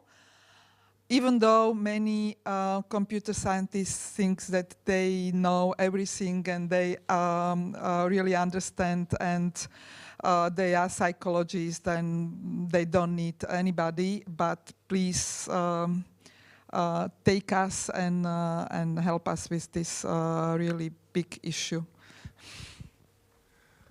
Kalina, your turn. Thank you. As Maria said, this is getting harder and harder, but yeah, what I was thinking is that, you know, actually strength is in this kind of diversity. So each of these different, you know, fields of research and backgrounds gives us something unique. So if you talk to practitioners, they can tell you, for example, okay, this is how this disinformation is spreading on this platform or that platform. This is what I've come across in my work. You know, are you aware of this new type of disinformation or of this new platform where people are doing X and Y? And it's particularly important if we think about gaming, for example, and you know, other areas that are more protected. Which are still possible to study by social scientists and similar researchers. Then, you know, when we talk about politicians and policymakers, you know, I think, yes, let's work together, definitely, because there are things that policymakers can do and help us with all of these challenges, like CEDMO is trying now to give the researchers access to data, work with platforms and so on. You know, I believe that there is a scope for really multi-stakeholder approach to the challenge, and don't just think, oh yeah, this is technology, I'm gonna try it. It's not like your iPhone, you know, it's not product, you don't buy it. It's something that evolves over time, but it's also something that you can actively be engaged with and influence its development. So don't treat it like, oh yeah, I've tried this new iPhone, I really don't like it, and I'm not going to use it. It's not how this should work. So definitely, you know, to echo what Maria said, I think, you know, engage with us and try and help us shape up the technology in a way which is really useful to your practice, and help us learn about your practice and your challenges. Thank you. That is a great message to conclude the first part of this panel. I wish to thank you very much and presentations.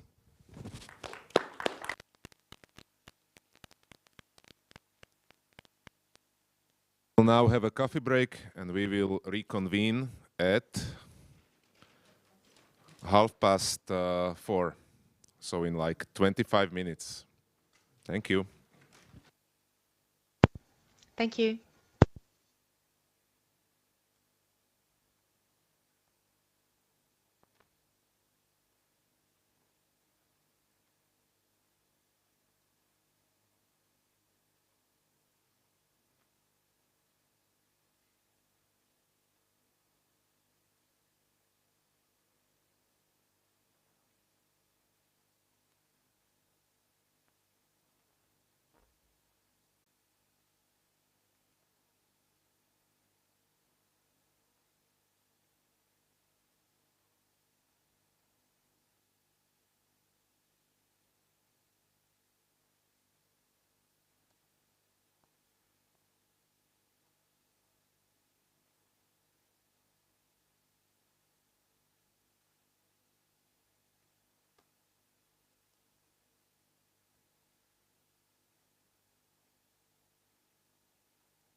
But can you hear me better now?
So hello everyone, welcome back after the break for the second part of our tech panel, or technology and AI panel at the conference.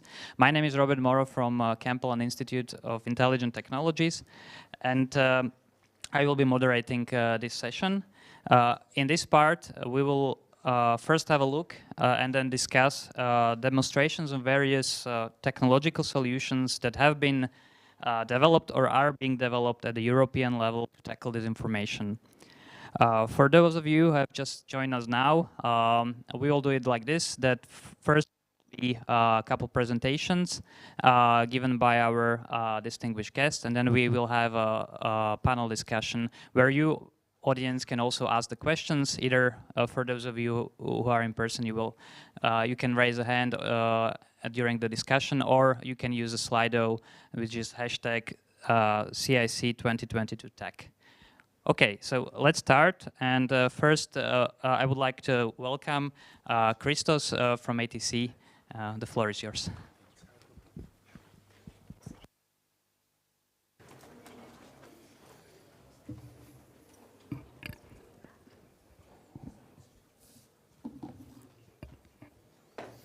So hello everyone, can you hear me? I'm not sure. So it's great to be here among leading professionals, researchers who are contributing to finding solutions for this problem that we talk about, the disinformation problem in Europe. I'm personally a journalist, and I know the struggles of journalists every day, and I care about the issue at heart. But also, as ATC, we are always honored to participate in such discussions, and as people and as professionals. I will be talking about the prime fact-checking platform in Europe. It's called Truly Media, a solution for all researchers, a solution that we co-developed with Deutsche Welle, and more specifically today about the AI features of Truly Media, some of the AI features of Truly Media that I found useful. But first, let me share with you a few words about our company. ATC Athens Technology Center has been designing, developing, and supporting leading technology solutions for publishers and news agencies globally for over 20 years. We've been offering editorial and digital asset management tools integrated with cross-channel publishing capabilities, but also awarded solutions that help media organizations fight misinformation, disinformation, and in that direction, we're committed to help our partners transform digitally and seize opportunities for better outcomes. In terms of how our involvement in R&D projects has been historically evolved, we are following research around disinformation since 2010, and then through SOMA, we established the first European Observatory against disinformation, forming a community of more than 100 organizations working together in collaborative investigations. Then we became one of the 5 founding members of CEDMO, holding responsibility for the technological infrastructure offered to a community of more than 25 European fact-checking organizations. As far as our flagship products are concerned, these are products that help newsrooms collaboratively deal with misinformation, with the wealth, I would say, of information that they come across every hour, every day. We have a collaborative fact-checking platform Truly Media that we, again, developed with Deutsche Welle.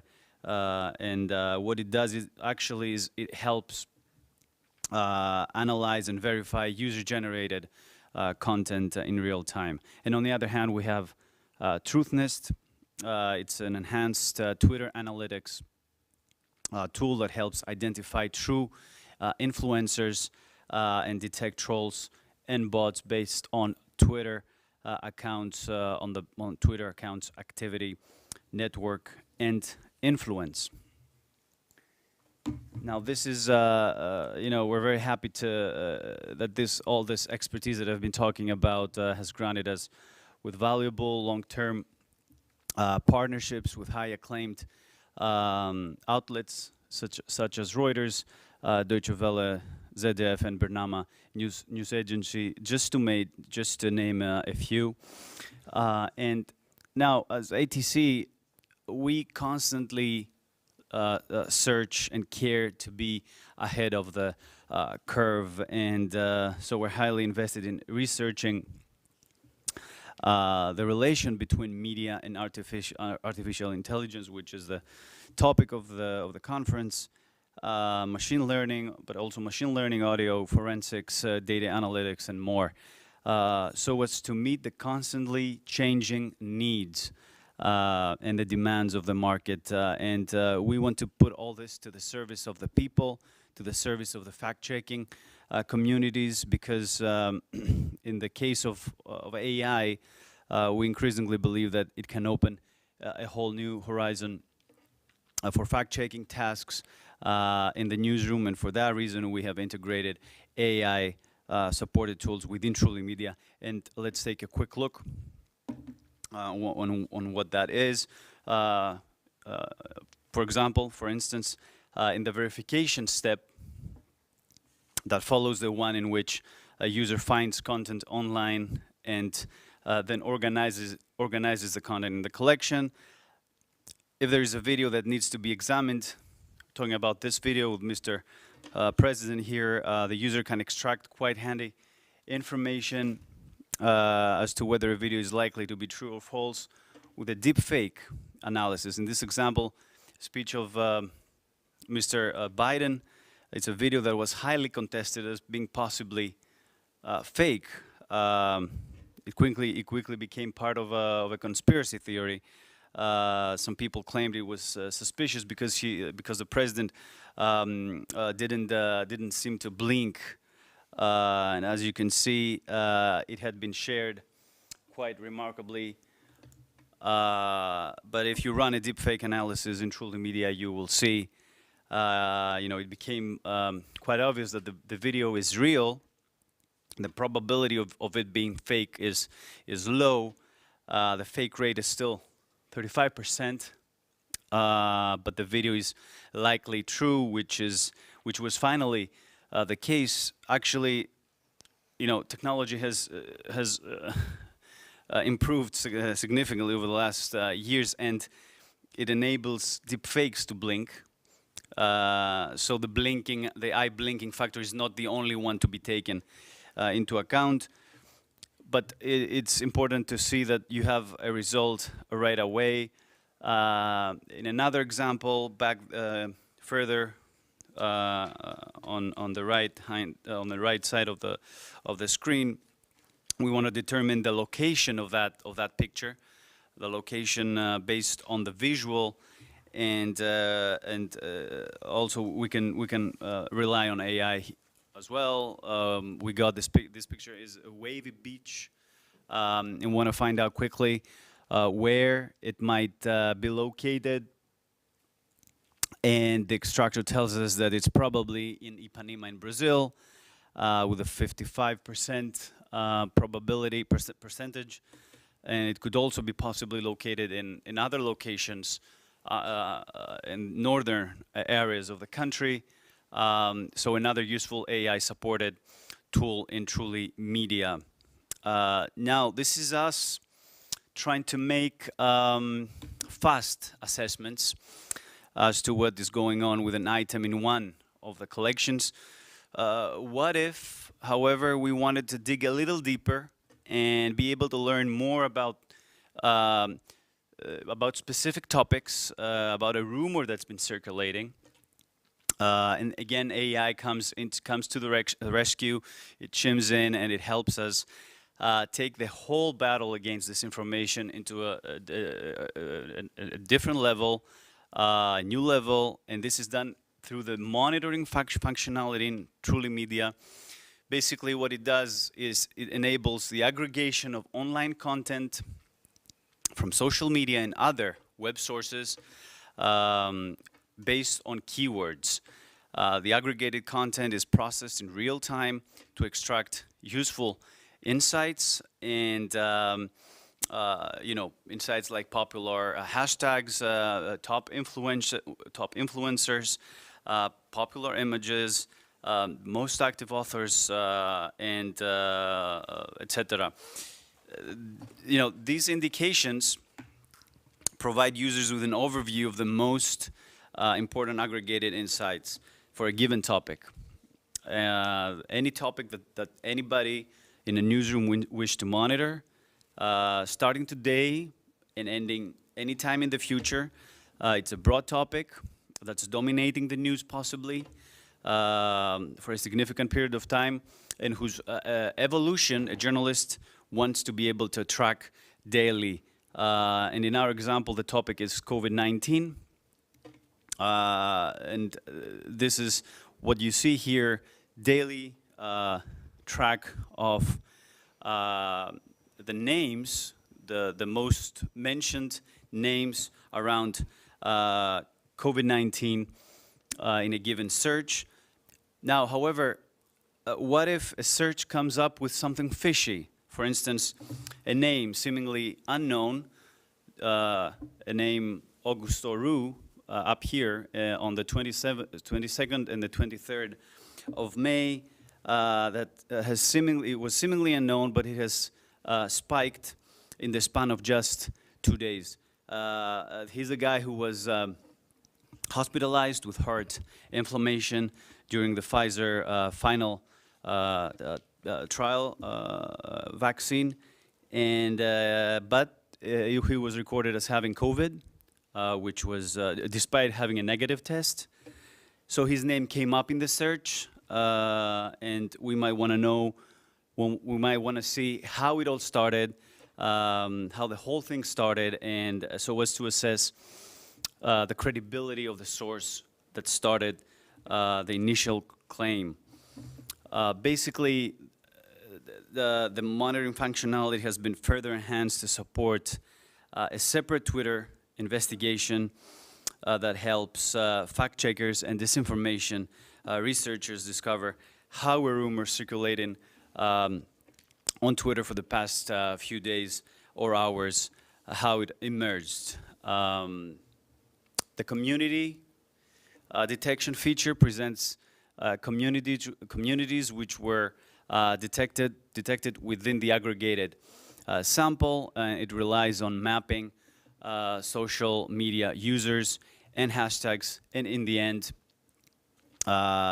each community's user profile is further analyzed by lightweight bot detection service that we mentioned in the beginning. It's called TruthNest. So in our case, this man who likely first circulated the story seems like being a credible source, his bot probability being at a staggering 0%. But he's also at the center, as you can see, at the center of a mapping network analysis that Truly Media offers in order to facilitate a better analysis of the results. So to end this short presentation, which was not a live demo, it was more of a presentation of key features. As I take away, I must say that ATC has been constantly involved in projects in their early stages regarding AI and disinformation, even if these activities are just one step away from the market. And the reason is we hear all of you, the needs of the fact-checking community for the simplification and further automation of the process, and we're currently participating in projects around that, because we want to address specific needs around that, and we follow the state of the art, which means that whatever comes as a result of research, we try to quickly transfer it to production. And on a more personal note, I want to tell you that I've been a journalist in Greece and the US for the past 20 years, and I have recently joined ATC because of the vision of the company and the mission of the company. And I feel that I want to help promote that cause because I have seen the struggle of journalists in the newsroom, and I would love to help promote the cause and to find real solutions for real problems for them. And as such, I think AI is at the core of the solutions that we all seek.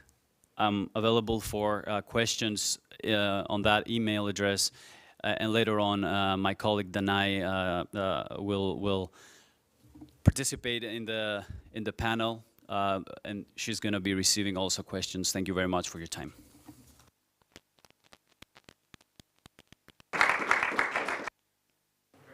And now I'd like to welcome Jochen Spangenberg of Deutsche Welle. Please, the floor is yours.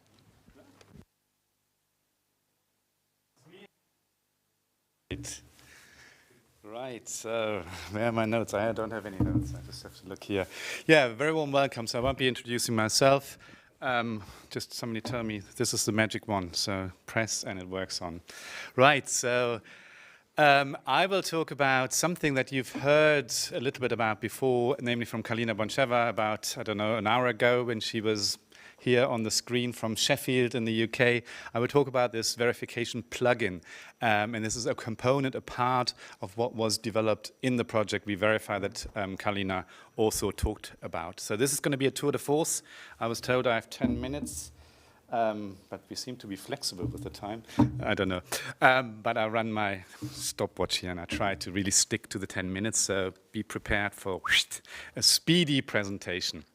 Let's get straight into things. This is what we're talking about.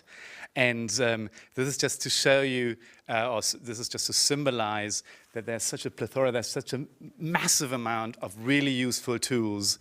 And now imagine you have to learn them all. You imagine you have to work with them all. Depending on what you want to do and what you require, there's always something out there, most of them freely available.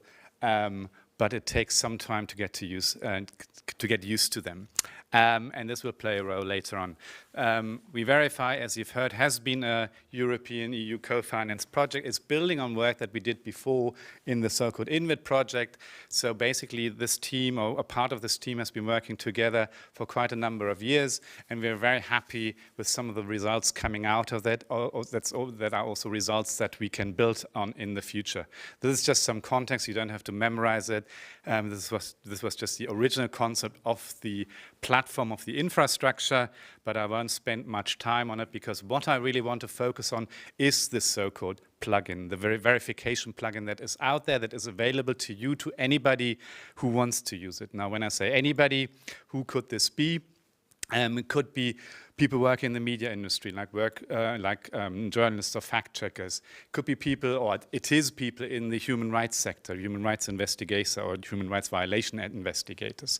The OSINT community, open source intelligence, then also law enforcement, although we are not targeting them specifically, but we know that they also use it.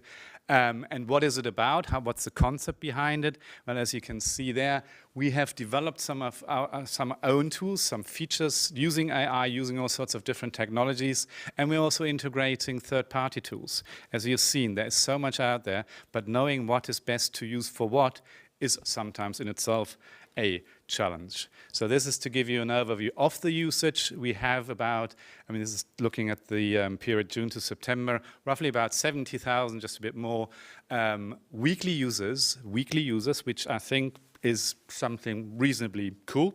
But I think it's very cool, 70,000 users. So that means there is a demand, more monthly users, and you can see anything blue is where we have users. So it's basically almost everywhere in the world, and we're very happy to have now one user from the Vatican, so newly added. Don't ask me who that is, I won't make a guess, not even an educated one, but we even have one from the Vatican. Maybe it is him, but I don't know. Never know, maybe we should give him or them a call. This is also like when I'm promoting it or when I'm talking about it, I also like let others speak about it. If you're active in the verification sphere, then Craig Silverman is a household name. He's the author of the Verification Handbook. He used to work for BuzzFeed. He's now with the investigative organization called ProPublica, big investigative stories. So he's a real authority, as is his former BuzzFeed colleague Jane Litvinenko, Ukrainian-Canadian journalist, very, very big in that verification sphere. So this is like sort of being given the medal of approval, what they've said over the course of the year. Now, how does it work? Do you want to take photo? Okay, come on. I let you take the photo. So how does it work? And I was originally going to do a live demo because I can do all this live, and usually I spend about an hour or 2 hours when I go deep into it. But since I only have 10 minutes and doing anything live, I was told, oh no, you have to send the slides a week before the presentation, and we can't do live stuff, and you can't use your computer. So that's why I basically took screenshots of everything instead of doing a live demo. But this is all has been done live. So how does it work? Now to get started, oops, pressed the wrong one. So to get started, no, hang on, where was it? Here. To get started, it's the plugin is optimized for usage with the Chrome browser. There are other versions, but we don't recommend them. So use Chrome as your browser of choice. You go to the Chrome store, put in something like invid verify, and then you come to the site, you download it, and that's it. Really easy. I'm not an expert. I'm a social scientist, I'm not a tech geek, but it's very, very easy to install it. And once you've done that, it's here, it's in your browser line, and you can see it like that, and off you go. Very easy. So this is how it looks like. So I just did these screenshots using the CEDMO website. So there's various ways of activating the services. So this one is, if you just click on that icon then in your browser, you get that window pop up, and if you click into one of the 4 features, you can go deeper.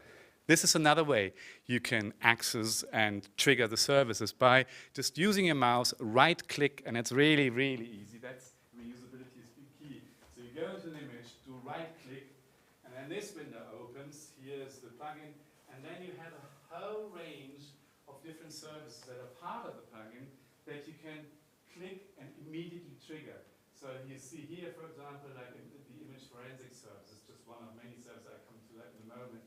But also, which is extremely useful, you can trigger with one click. If you go here, I go back to the microphone. I hope it's loud enough. You can trigger with one single click all these different reverse image searches. So that saves you. I mean, it's not rocket science. It's not at all rocket science, but it speeds up the process considerably. Because then in the browser, you have different tabs opening, and they all perform the reverse image search on these different platforms, and you can just see the results. So what what Google reverse image search doesn't find, Twitter may find, or Bing may find, or Yandex may find. And you have, especially in breaking news situation, this in itself can be, or is, of high value. Now return to, oops. Oh, damage. Can be of high value. I'm back on this mic. Now, quick walkthrough, as I said, normally I would do this live, but these are our screenshots. How am I going for time? Okay. So there is a feature, video. So you click on video, and then you have a number of different components that you can do, from keyframe analysis to metadata, what have you. Normally takes about an hour and a half to do the proper demo. Similar with images. You click on images, and then there's 6 or 7 individual features or services that you can use there. Next one is search. So you can do a Twitter search. It's the same thing, you can do it on Twitter itself, but the Twitter search, the advanced search, is very complicated, so you really have to know what you're doing. This is very easy. All you have to do is put in words, and then the command lines are translated. And the final one, that is what is it, network analysis? No, no data analysis. So there's also some features that provide you, and Kalina has talked about that before, where you can do network analysis. Now, a number of use cases that I could normally also do live, but there's no time for that. For example, if you want to investigate an image that you found online, you can do that. Or if somebody sends you an image, ideally with more data like metadata, so unfortunately the social networks strip all the metadata. If somebody sends you that, you can do with one click, you can come straight to, if the GPS data is available, straight to the location and stuff. Or you have a video, you can segment the video, you can extract individual keyframes, and then you send the individual keyframes to various reverse search engine and check whether individual keyframes have been posted before. Of course, you could do that manually, namely by taking a screenshot of a keyframe, but imagine the time this takes running that through all these different engines. So it's just one of the ideas behind it. So now already, and let me look at the time. My time says 8 minutes and a few seconds, already rounding up. There's a lot in it. And really, there's no time to show you everything in 10 minutes. And I've just picked a few, like video analysis, contextual analysis. It can analyze comments people have made. They're classified. So if, for example, there's a video and there's lots of comments about it already, indicating that it could possibly be false, that can all be used to provide information for the investigator. Another one, as I've said, that is this keyframe extraction. Instead of doing it manually, it automatically selects the keyframes, and then you can go deeper. Oh, you want to take a photo? I go back. The keyframe extraction, image forensics, they are mostly existing forensic tools that are brought together. So one may detect something, another algorithm may not. You see, I mean, I'm not, again, no expert in this. My favorite is error level analysis, whatever that means in detail. As I said, I'm not a techie. But then if you understand, and there's always a question mark where you can go deeper, where you get some explanations, you see this is suspicious, and it is false. It's been photoshopped in there.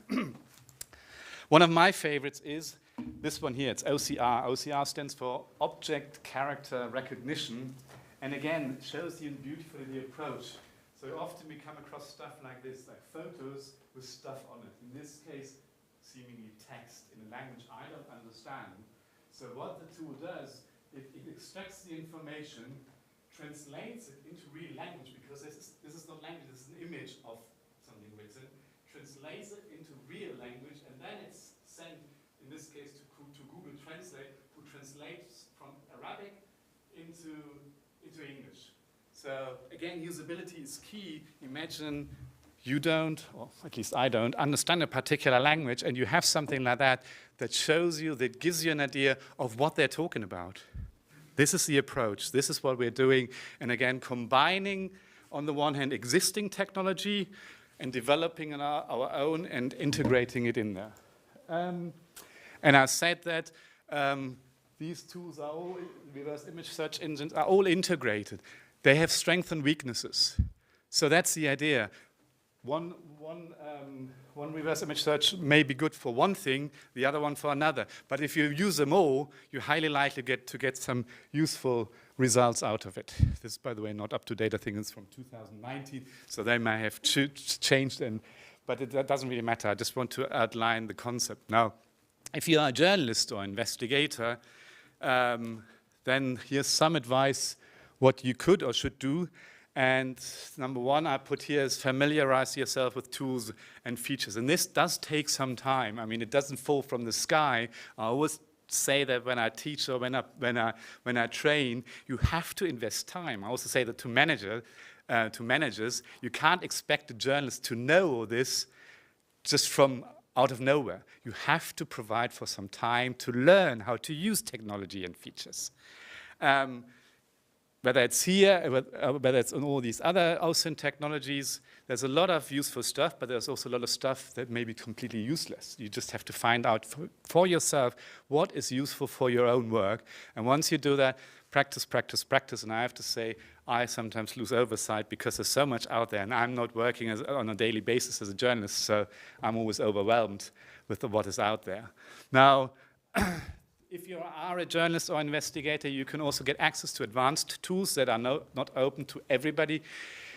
Anybody really can get access, but you need to send a short email, and then we provide you with access. Here's the way to do so. When you go to the tool, you can see that no need to take screenshots. What we would like to ask of you, of the user community, if you do use it, please provide us with feedback, because with feedback we can further improve the tool, the services, and make it even better. So that's the only thing we are asking. We're not asking any euros, dollars, or whatever. We're just asking for your feedback. And coming to the end, what's next? And Kalina has already mentioned it.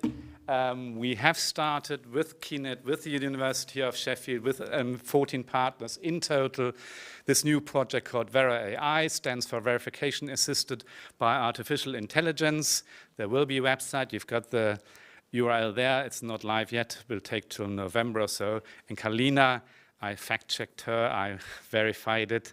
Kalina used the wrong Twitter handle in her presentation. It's not Vera EI, it's Vera AI_EU. So that's where we are active already. So if you want to be up to date with whatever is happening in the project, follow that address. And this is the advertising spot. And I'm done. And look at the time. Let me check my time. Oh, I've overspent my time. Hope I didn't bore you. Thank you very much. And I'm looking forward to the conversation afterwards. Thank you.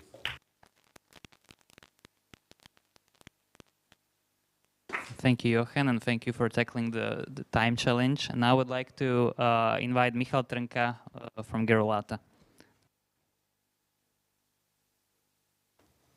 Hello, good afternoon.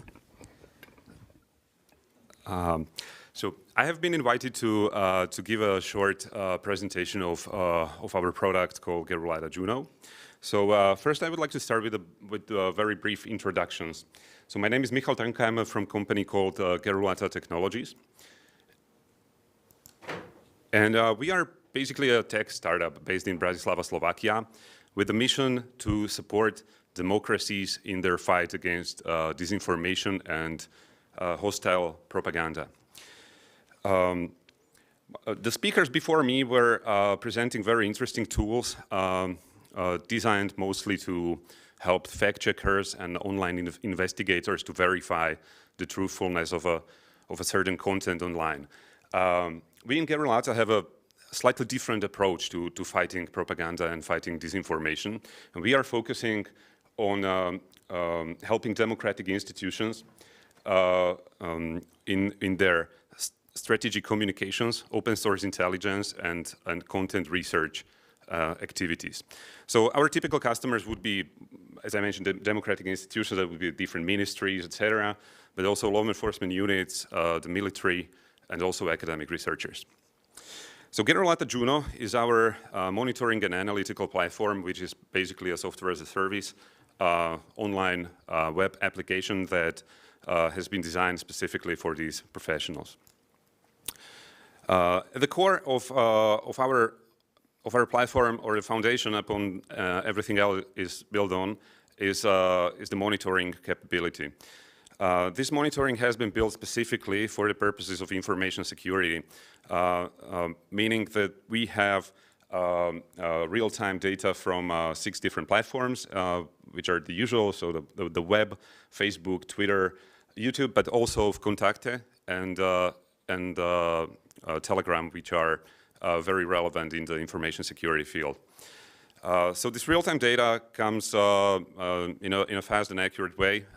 We collect everything that is potentially useful for any analysis, so including metadata, profile information. We keep track of deleted posts. We keep track of different edits and basically the editing history to a certain post. So we keep looking. Once we detect a post, we keep looking over and over and keep track of all the changes. This is everything. This everything works basically out of the box. So with typical monitoring platforms, the customers are required to bring in their own list of targets, a list of Facebook pages, or a list of media that they would like to monitor. So our approach is slightly different. We basically automatically from the very beginning monitor the bulk of the relevant content on the internet.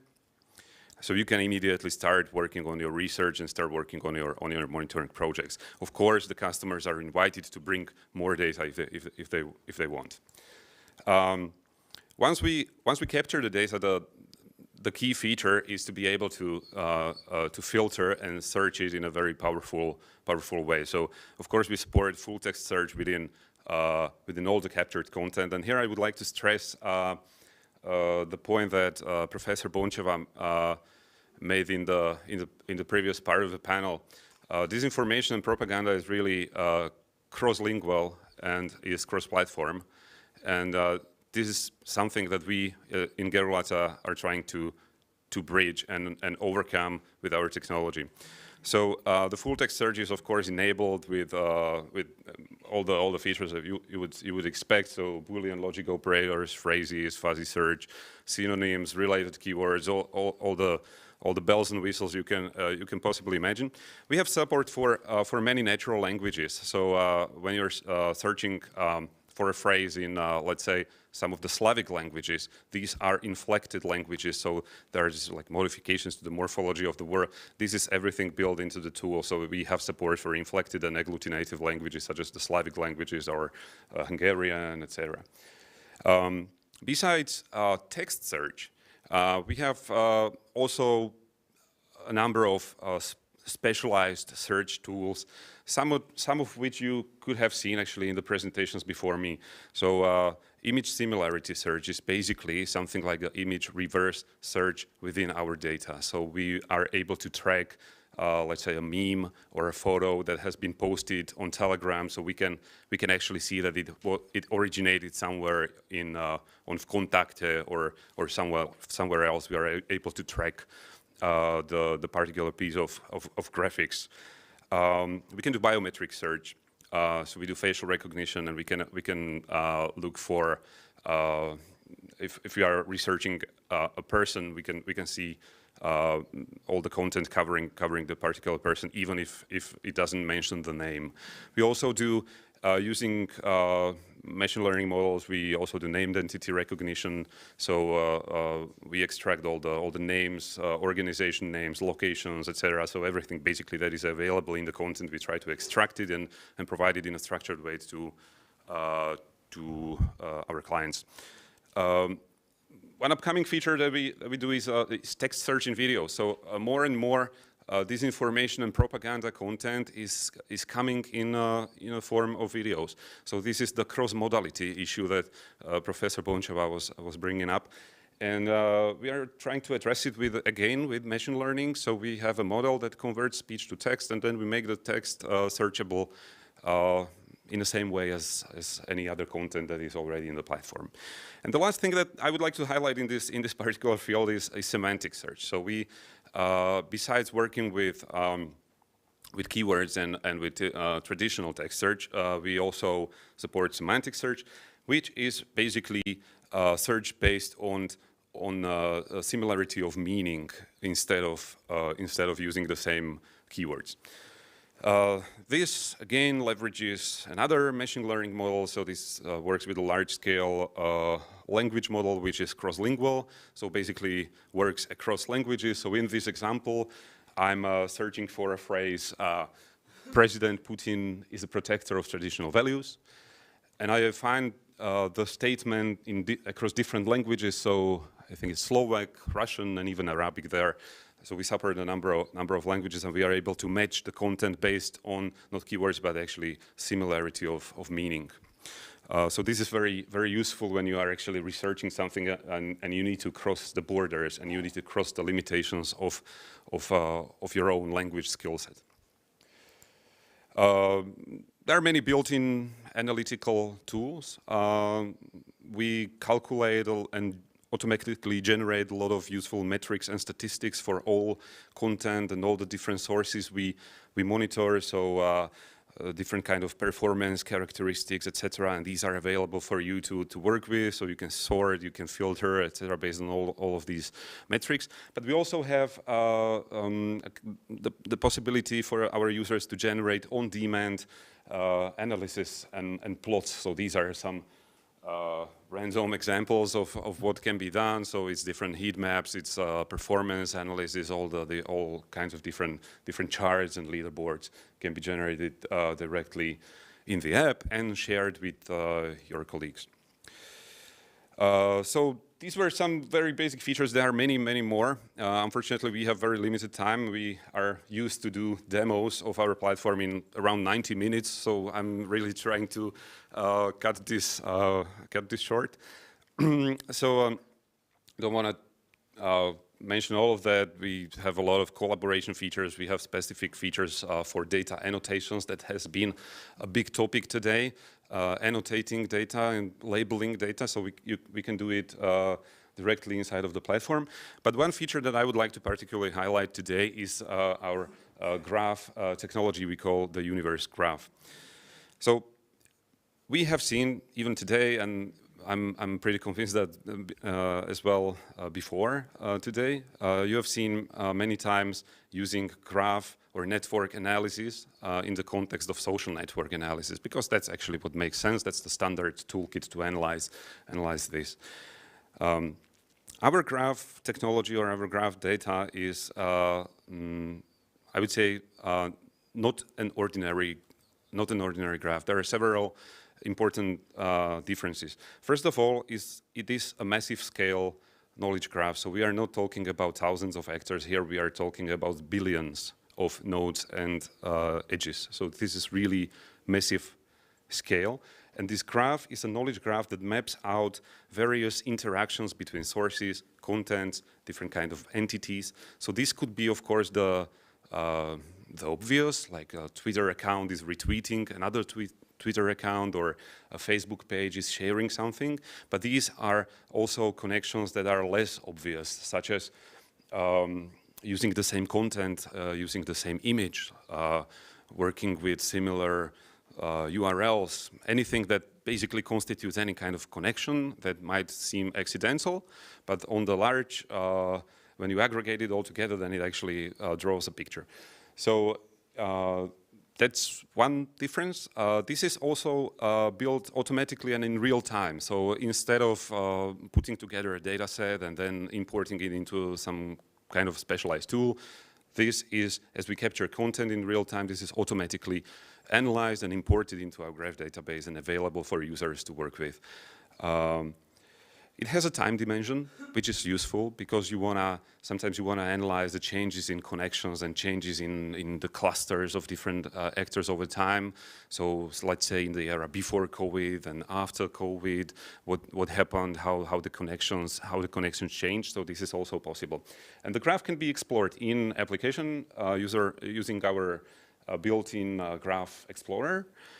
Or it can be exported for offline analysis in any tool you are familiar working with. So this is, would like to share just a very briefly, basically just a glimpse of a study that we did some months ago in Slovakia as a part of our ongoing effort of mapping the anti-Western narratives in our country.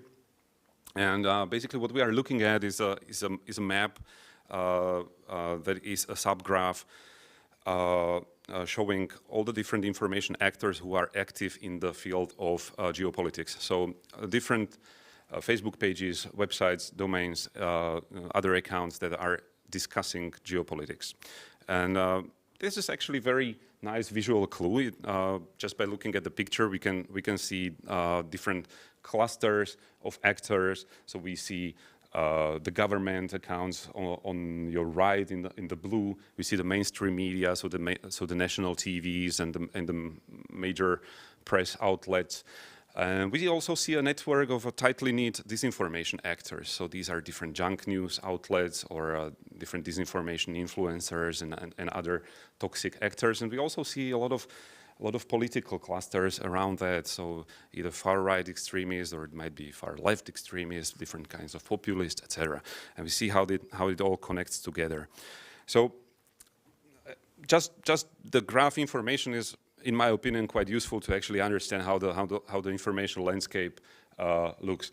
But what is even more interesting is when you combine the graph information, the connections with some other data which you can import from numerous sources. So it can be, you can take metrics which are readily available in the app. So this could be like interactions data or followers or different performance factors, etc. And you can combine that with the graph information. Or you can bring manually annotated data, and we have solid support for manual annotations in the platform, as I said, so you can tag content and then use these tags to actually add some more meaning and more information to your graph. Or since we are discussing machine learning today, so you can use a machine learning classifier model to provide these annotations for you. So we, at Gerulata, we developed a number of these, and specifically this case study, which is mapping these anti-Western narratives, is based on manual annotations of around, I believe, 15,000 posts or pieces of content. Now we are, these days, actually, we are updating this map, and we are creating a new version of this map, and now we are using machine learning models that we have developed in-house, and that allows us to include not 15,000, but 4 million pieces of content in the analysis.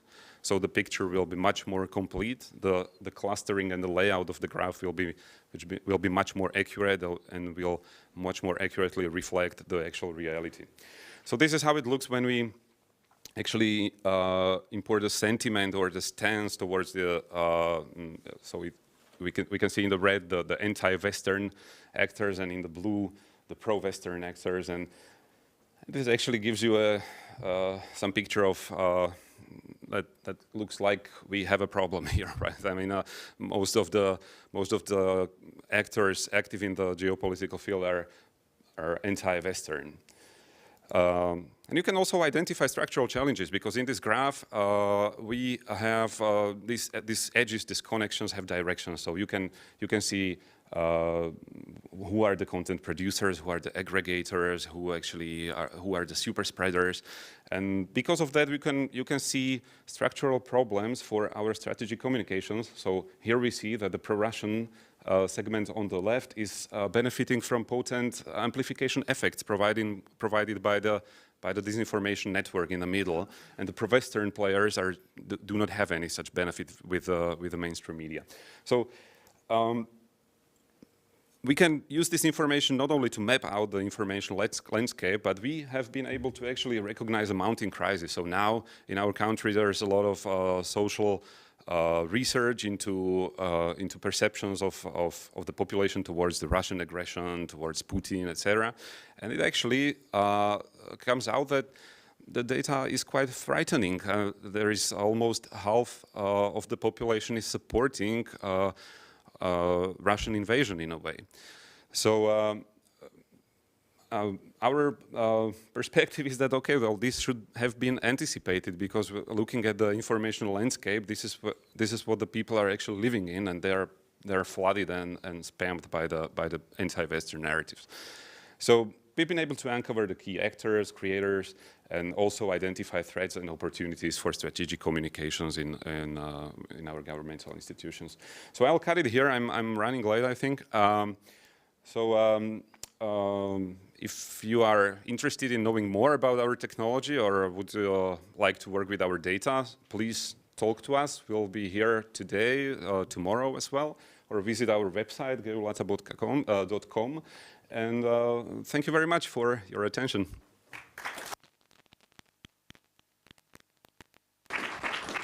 Thank you very much. And now I would like to welcome Andrea Archkova from Kinit. The floor is yours.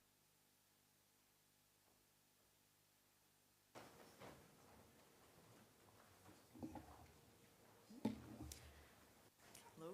I will have a slightly different presentation. I will try to summarize very briefly in 5 minutes the most important results of our study about the pains and needs of fact-checkers.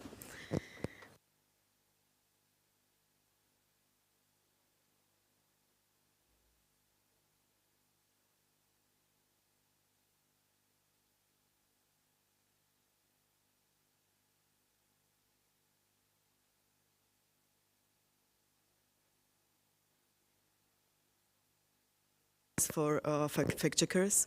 And to fulfill this goal, you need to carefully listen to the users.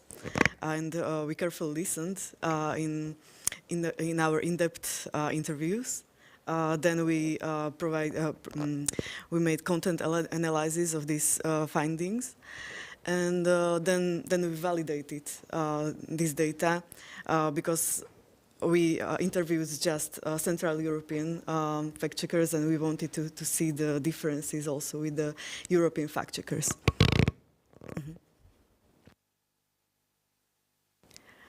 It doesn't seem much, 24 fact checkers that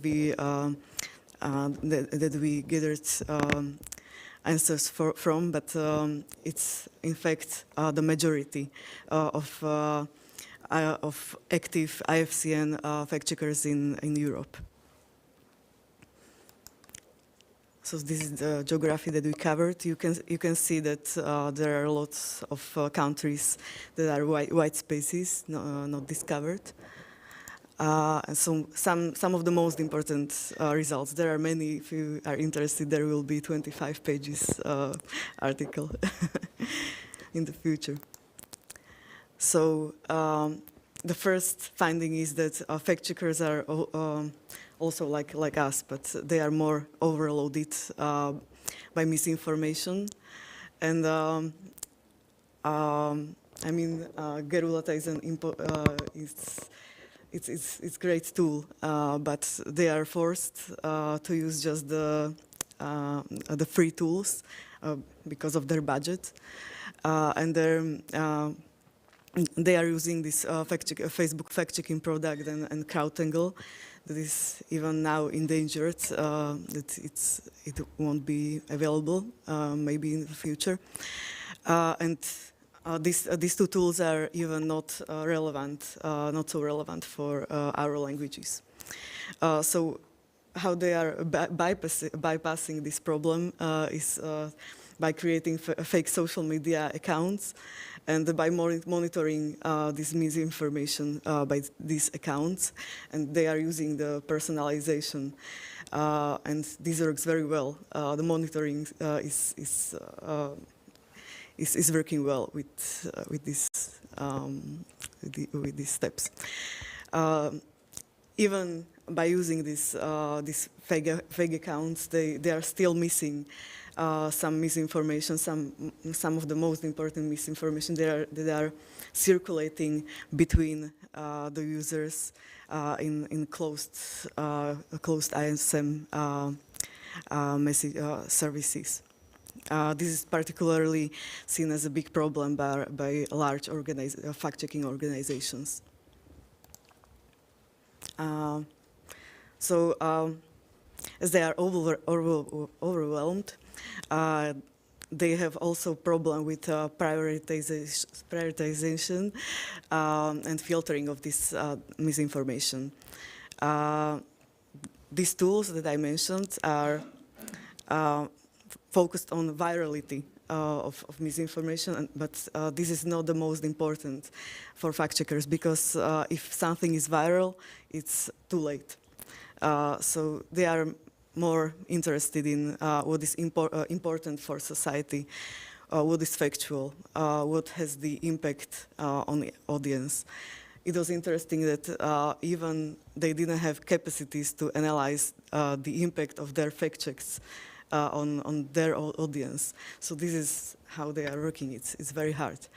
There are misinformation, there are too many fact checkers, there are still very little. And it's hard to say what is important for society and what has impact. It's still done intuitively. But the most important pain that they perceive is to find the right sources of evidence for verification. And fact checkers are very they need very quality sources, just the primary sources, like official statistics, or it often means that they are listening to hours of videos, of interviews, or parliamentary speeches. Or they are trying to find the existing fact checks, and it's particularly hard for Eastern European fact checkers or Central European fact checkers. They never use as a source of evidence the mass media or Wikipedia. And if we train artificial intelligence just on these data sets, it will never be enough. And sometimes this is happening also.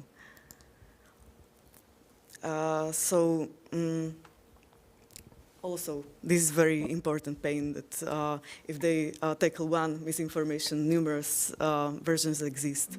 So they feel it like a very important problem, especially the small language groups and the large organizations. Fact checkers don't want artificial intelligence to be like a final arbiter of truth, or they don't want to be replaced, and it's not even possible. But they need good assistance for their work to be much more efficient, and they will be doing those creative work, like evaluating complex statements and talking to experts. It's also part of their job. So thank you.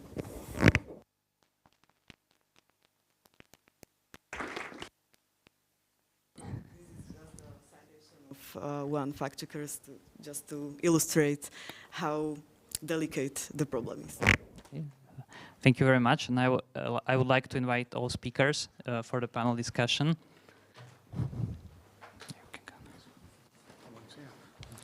Or maybe so that you can be on the camera. If you can. And we should also have as was mentioned, we should also have Danai Tsaburaki from ATC online. Is that the fact, or can we hear Danai? Yes. Can you hear us? Yes. Hi, everyone. Yeah, I can hear you as well. Yeah, we can hear you. Great. Perfect. Thank you. Okay, so maybe is there any question from the audience right at the beginning? You've heard interesting presentations of what tools are available at the moment, maybe what are the visions. Would you like to ask anything? Yeah? I have a question regarding the usability of the tools. Do you feel for your tools or other tools whether this is addressed like sufficiently, or how do you work with your users to gather them as much feedback on your tools as possible? Who wants to start? You go first. Okay, well, thank you. That's actually a very good question, because we actually feel this as a limitation factor in the terms of effectiveness of our software. So the software is quite complex, and it is fortunately our users are typically very sophisticated users who already have some either technical or analytical background, so they're kind of used to working with complex tools. But still, the feeling within our team is that yes, even these advanced users are not using the tool to the fullest, and we are trying to find a way how to overcome this. So we provide training, onboarding, online support. We do basically all the support we can, but I mean, it's still there is still room for improvement. In our case, when we start something completely new, we always try and involve journalists in it, and we are in the fortunate position that we have journalists in-house, so we provide them with what we are planning and then show them early prototypes to always include them in the development process. So now what I've presented here with the vVerify Invit plugin, that will be also a basis for the future Vera AI solutions. The beauty of it there is that we have an existing user base, and this user base, as you've seen, consists of 70,000 weekly users. So what we are doing when we are improving features, when we are introducing changes, we're just using the tool and the channels to inform them about it and trying to get as much feedback as possible, because if something is not made to fit, then it won't work. So that's why we're trying to always deploy a user in the loop, or whatever you call it, or iterative process, design, develop, validate process to really, really try and involve the users and their feedback as much as possible. We still sometimes get it wrong or want to make it too easy, but it's not worth it. So if you just develop something just for development's sake, then it has low chances of making it into the market, becoming a product, or becoming a free service that is valued and treasured. Yeah, thank you. Maybe Danai, you can say for A2C. Yeah. So, of course, usability is very important in product development. So this is why we also initially embarked in this endeavor, let's say, in the development of Truly Media, along with Deutsche Welle. So they guided us on how journalists work and what kind of workflows they use. And so they also give us feedback on usability issues. But still, the platform is sometimes can be seen as complex to non-expert users, and that's why we try to do training and to have a smooth onboarding process for all users. And we also try to organize regular let's say, meetings and touch base with our users to see, because we also see that sometimes they don't use the platform correctly. So we try to give that feedback and also take feedback from their side. And as it was also mentioned, this is an iterative process. Thank you. Another question from the audience? Yeah, there is. Hi there, and thanks very much for the interesting talks. This is a question for the gentleman from Garalessa and from WeVerify. Ephemeral content, you know, the temporary stuff that you see on Snapchat is more and more growing more and more of a problem. And especially with the sort of closed networks and the spreading among children, which are especially susceptible to disinformation. Is there anything that you could tell us that you might be working on now, or any technologies or tools or directions of research that you might think might be worthwhile pursuing to face those challenges? I could make a generous statement. I mean, one of the huge problems is data access, and especially data access, or getting access to the data of the social platforms, of the messenger apps, or what have you. It's very restricted. I mean, Twitter is probably one of the, in inverted commas, best ones, well, least worst ones. But if you think Facebook and so on, what have you, I mean, it's just almost impossible. And you also have to take legal considerations into account. And then when you're going further with closed networks like Snapchat, Viber, or whatever, messenger groups, you can only do workarounds and hope you're not caught. I mean, don't quote me on this. Research has some privileges at sometimes, journalism does at sometimes. I mean, it depends on the country and the national legislation, because there's in Germany at least, there's a so-called journalistic privilege, which allows you certain things, especially when breaking news are concerned. But generally, it's a huge problem. I've been a member of the CEDMO task force, where we've been working on campaigning on data access, and the platforms are very often saying, yes, we will, and we will work on it, and we make things better. But I mean, although I'm not an absolute expert on these matters, but so far not very much has changed. So making data available for research has been on the agenda for a long time, and I think there's maybe a little bit of movement, but there's a lot to be done. Thank you. So you were probably asking in the direction of things like Instagram stories and this kind of disappearing content, right? Yeah, I mean, we see that as a challenge as well. We see a lot of disinformation influencers and disinformation sources are actually using this medium or this form of content quite often. Well, from a technical point of view, it's not a big deal. I mean, you can scrape it or download it and just have backups of whatever disappears later. You don't really care about that. You have the content. So technically, it's not a big challenge, but you have to discover that this is actually happening. So you need to be there waiting for the content to appear. So there are some specific challenges, but nothing that I would say is too difficult to overcome. But sorry, can I just ask? Of course. But technically, it's not a problem to scrape the data. But legally, complying with the terms and conditions, is it also no problem? It depends. It depends. Of course, there are. So, of course, we want to. We're fully committed to be fully compliant with any regulation. That's very important for us as a company. But there are certain situations where it is legally possible to do that, and there are certain situations where it is a gray zone, I would say. So.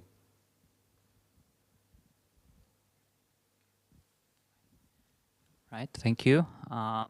Unless anyone wants to add to this, is there any other question from the audience?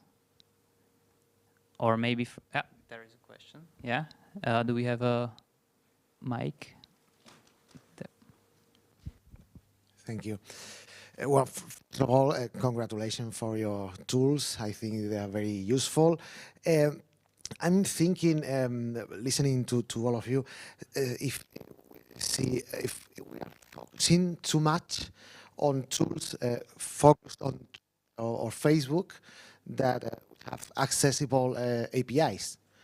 So my question is would it be ethical to create tools that do some kind of web scraping more close, like TikTok, in order to detect where this information is moving?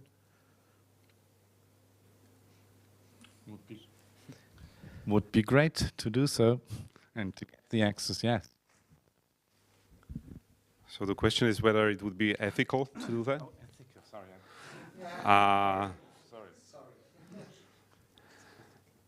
I personally don't see a lot of ethical dilemma here. Maybe in some cases a legal problem. But since we are talking about published, publicly accessible content that has been published with the intention for the content to be public, I don't see very big ethical problem there to actually read the content and index it and make it actually accessible. So you maybe want to add to that? Okay. Maybe to be fully ethical, it should be de-anonymized. Not de-anonymized, sorry. Yeah, this is the way to go, I think. And then I do want to add anything there. Maybe it can be more general. Like, do you see any ethical problems in data collection that you have to struggle with at your company, with like closed networks, but also, yeah, in general? I agree that this is mainly a legal matter, but on the other hand, we could say that there are some ethical implications that also stem from data protection rules. So I would say that at some point it could be unethical to, let's say, store users' post, name, photograph, and without his consent. And this can happen with scraping, and also I think everyone can make mistakes in their lives. So sometimes we could, for example, be part of a misinformation phenomenon, and then we understand that this is wrong. So having something that remind us or that is saved forever about the mistakes that we do, this is something that I feel could be a bit unethical. So I would say anonymization is necessary in these cases. If I can just add something to that. I mean, it's I think it's often a case of weighing up the different sides and trying to find some middle ground, because it depends on who you're talking to and whose interests are involved. I mean, if you put yourself into the shoes of a journalist, I mean, a journalist always wants to get the questions answered: who, where, when, why, what. Who, where, why, when, what. So that involves personal data. Who was it? Who posted something? When was it posted? Where was it posted? That also includes personal data, possibly, because to answer these questions, I need to know as much as possible. On the other hand, we have data protection and privacy concerns. So somehow it has to be balanced out. And we have to, depending on where you stand, ideally it's serving everybody's purpose or ideas, but without violating existing laws. And that's sometimes very, very tricky, because the different actors have different roles and also in different interests. Thank you. Now that we broadened the question a little bit, I would like to add that there is a certain line between media monitoring and surveillance. So at Gerolata, we don't do surveillance. We don't do surveillance on the users. So we only monitor the published content typically by institutional publishers. Not necessarily companies or publishing houses. It can be a Facebook page, for example, as opposed to a Facebook user. So it might seem like a technicality, but it is an important technicality, and especially in these ethical considerations. So we are working with content that was published with the intention for the content to be public and to reach wide audience. So that's and for our use case, this is actually not a big limitation, because we're not a surveillance tool. We monitor the spread of narratives. We support strategic communication, so we are only interested in that has really a huge reach, that reaches a wide part of the public. So just wanted to clarify on this. So yeah. Thank you, and I believe we have a question from Slido. Yes, we do. It's actually two questions. Both of them are sort of technical, so why don't we do that? How are you cleaning the collected data? That's the first question. And the second is how to detect similar news or events having the same claim? Who wants to? Perhaps the cleaning is the more general one. So let's address that. Who wants to be the cleaner? Well, I would be happy to answer. I'm just not sure what is meant by cleaning the data. What precisely is the? Well, I guess it's connected to like pre-processing. When you scrape the data, what operations are performed before the data is perhaps stored or presented or used in some models. I guess the question goes into this direction, and also maybe into the direction of the second question, like how do you maybe annotate the data or detect some similarities? I mean, I think these two are sort of connected. So the pre-processing, they would be, I would say they're don't want to get too technical, don't want to make this a technical tutorial how to implement pre-processing pipeline, but basically they would be, I would say, two types of pre-processing. So first is technical, so make the data ingestible by your system, where you want to identify all the relevant features, drop the noise, of course. This really depends on the platform. And then there is the anonymization part. So if you are, for example, trying to protect personal information, then you want to strip that out of the data. So this would be like probably two types of pre-processing you could do. Then pre-processing really depends on what you want to do with the data later. So for search, you just insert it into some kind of search engine, right? But for machine learning purposes, you many times go through some kind of ML pipeline, vectorizing the data, even further pre-processing, like normalization of the text. I mean, this can get really technical, so don't want to spend too much time on that, but along these lines. And then the similarity was the? Yeah, there was a question about detection of let's say same claims present in similar content, yeah, different stories but same claim, for example? Okay, so there are probably many different approaches to this. There are specialized machine learning models who can match a claim against a knowledge base of claims. So this is one of the standard NLP tasks. We, for example, don't do that. This technique would be, in my opinion, more suited to tools that are aimed at supporting fact checkers. So once you have a fact base or a base of claims, then you can search against that database. That's not our situation. So we, with the semantic search, we work on basically on a sentence level. So we split the text into sentences, and then we match the meaning within this using an ML model. I don't have the answer at all, so don't expect anything from me, but I have a request just pointing exactly in this direction.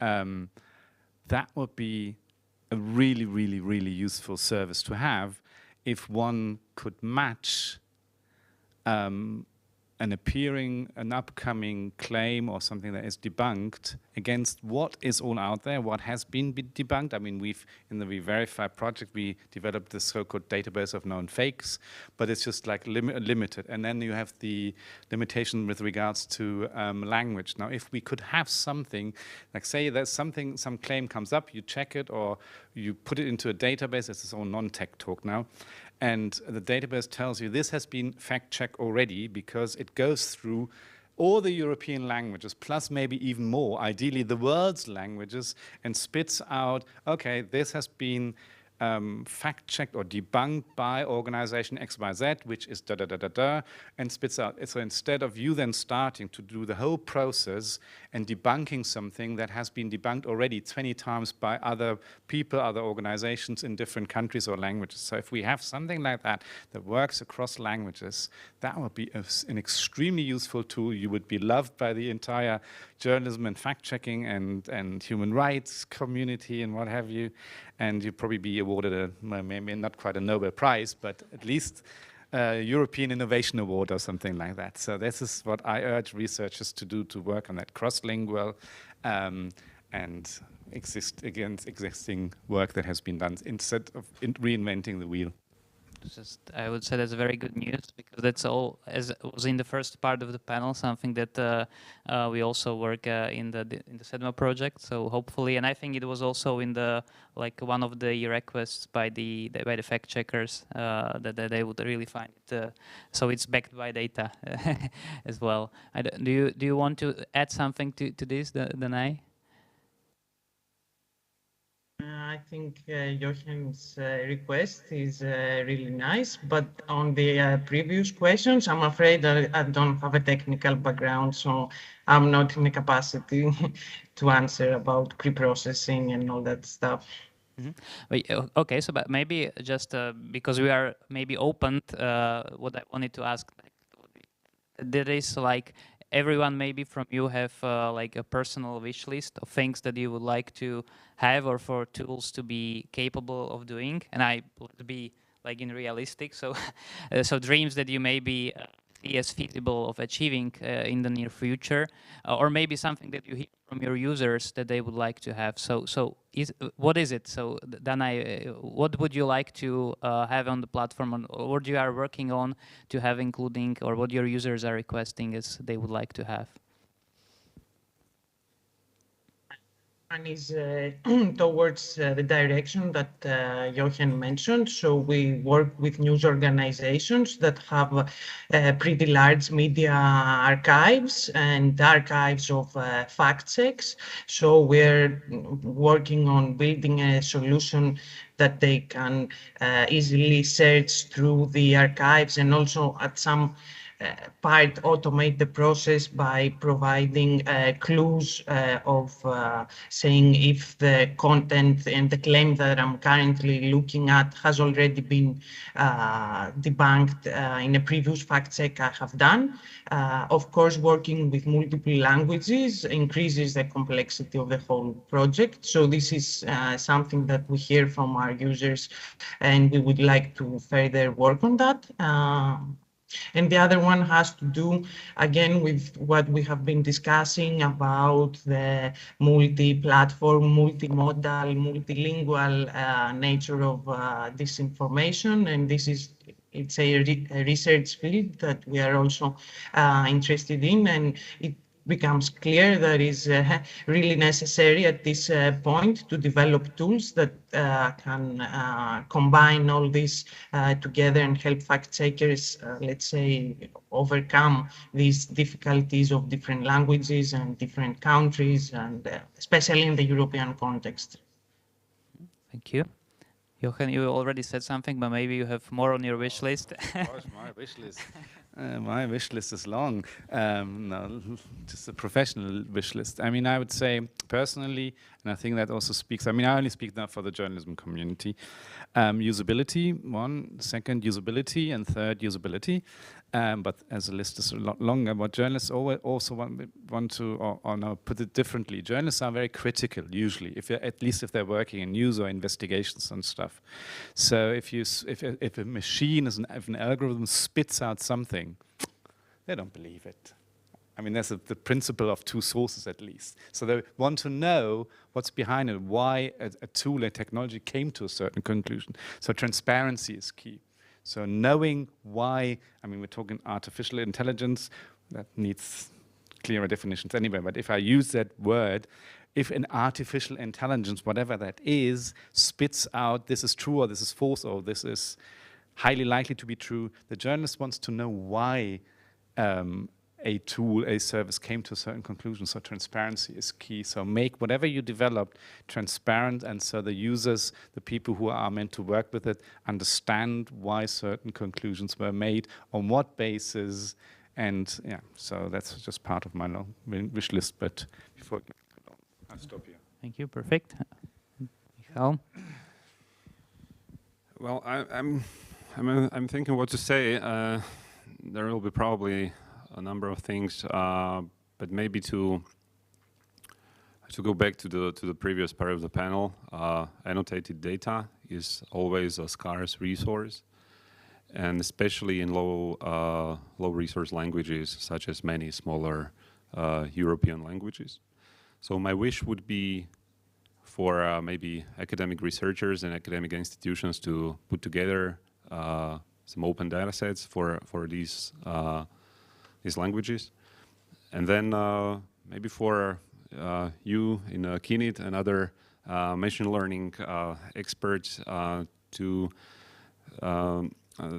think more and work more on models that rely less on the huge data sets and can work with less data.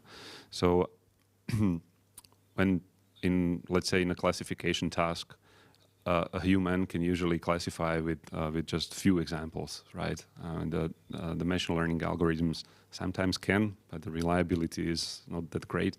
So any research in this direction, I think, would be very valuable, not only for the anti-disinformation community, but for the world at large. So. Thank you. Maybe, Andrea, is there something, can you think of something that hasn't been said but was mentioned by the fact checkers in the study? Everything that you mentioned is true. And yeah, the low resource languages, or the fact checkers from those languages, they felt all the pains as more urgent. So this is really a problem, and this is really a problem in society, because if we can't tackle this problem in small languages, what about dialects? And if we have those small dialects, there are countries, there are many dialects, and those trolls, they focus on it, and they are splitting our societies. And this is the most important, I think, to be able to stop it. yeah, and I'm wishing also for better collaboration between social sciences and artificial intelligence research, because, for example, there are many scientists, social scientists that study like also narratives of disinformation, but it's very also hard for me to find a way how to translate it or transfer it to tech people to let's say to be understandable by artificial intelligence, and I hope we will find a way. Thank you. I'm almost tempted to end it here because it was a very nice message, but I think we have maybe let's look into future bit. So and that will be the last question. So what do you expect maybe that the disinformation landscape is just changing? In what direction will it go given all the things that are happening now? But also maybe taking into account the new legislation like DSA and things like that. So where do you see, like if we meet here at the CEDMO conference or other conference in, I don't know, 2 years, what the situation do you expect? What do you expect it to be, given the tools and yeah? It's a tough question, I know, but crystal ball. You take the crystal ball first. Yes, predicting future is a very, very tough job. But well, I can say what we observe now. So we see a lot of shifts in the platforms that are used by these disinformation actors. So there is, at least in Central and Eastern Europe, there is a shift from the traditional social media towards things like Telegram. This is actually mostly a reaction to fact checking and to content moderation. So so that the disinformation community, in quotes, is also adapting to the new rules of the game.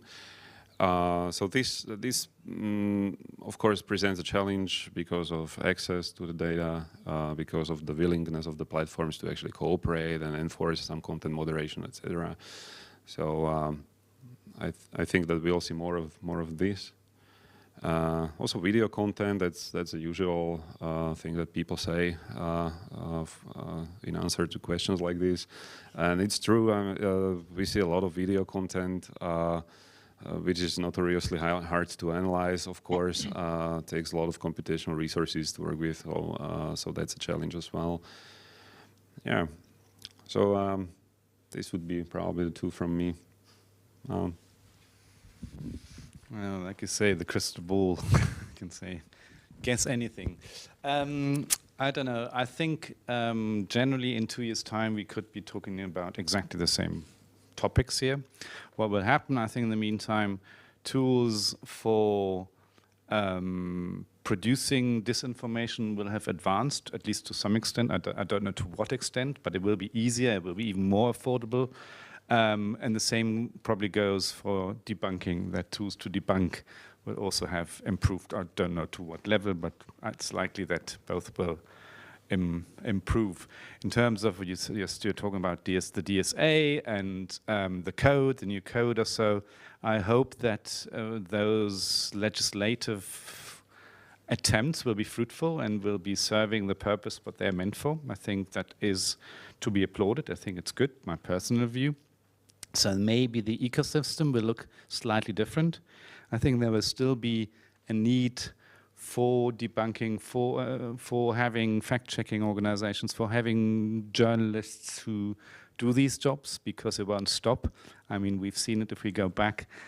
Propaganda has been around for more than 2 years or 10 years. Or it's been around for hundreds of years, so it will continue to be the case. I hope we don't have that much work to do on situations like currently we have to, or journalists have to, like namely the war in Ukraine. I have very much hope in 2 years' time, and I hope very much a lot earlier than that it will be over, but I also would not dare to predict something.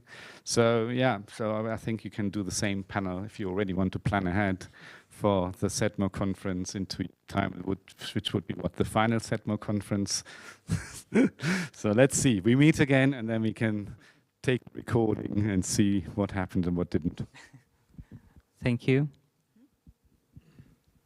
Not to be too pessimistic, because truth is, I think, very silent and very slow, unlike misinformation.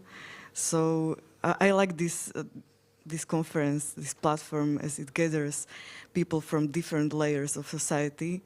And if we don't stop, or if we don't stop just here talking, and if we continue to collaborate, really collaborate, I think we can fight this. If not, we can't find it. Thank you. I would say that one that is already mentioned is the move that we also see it happening now, is the move from mainstream platforms to more fringe networks. And I think this is something that will be accelerated by the DSA, since the DSA imposes strict moderation rules on the very large online platforms. I think that this will further push let's say disinformation actors into more into alternative, smaller platforms that are not regulated by the DSA. Another maybe trend that is related to that is that information operations are increasingly targeting users and communities across multiple platforms. So they intentionally move content from one platform to another, and this makes fact-checking operations more difficult, and it also limits the effectiveness of the policy responses to disinformation that the big social media platforms are taking. And perhaps another trend that we could see more in the future is the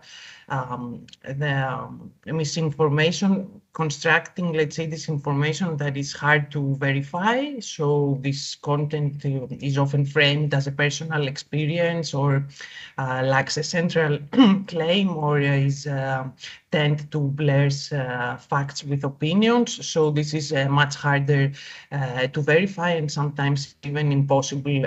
It is also undetectable by the platform's moderation systems. So I think this is some of the challenges that we're going to experience in the near future. And that was the last answer to the last question, and I would like to thank again all the speakers and panelists.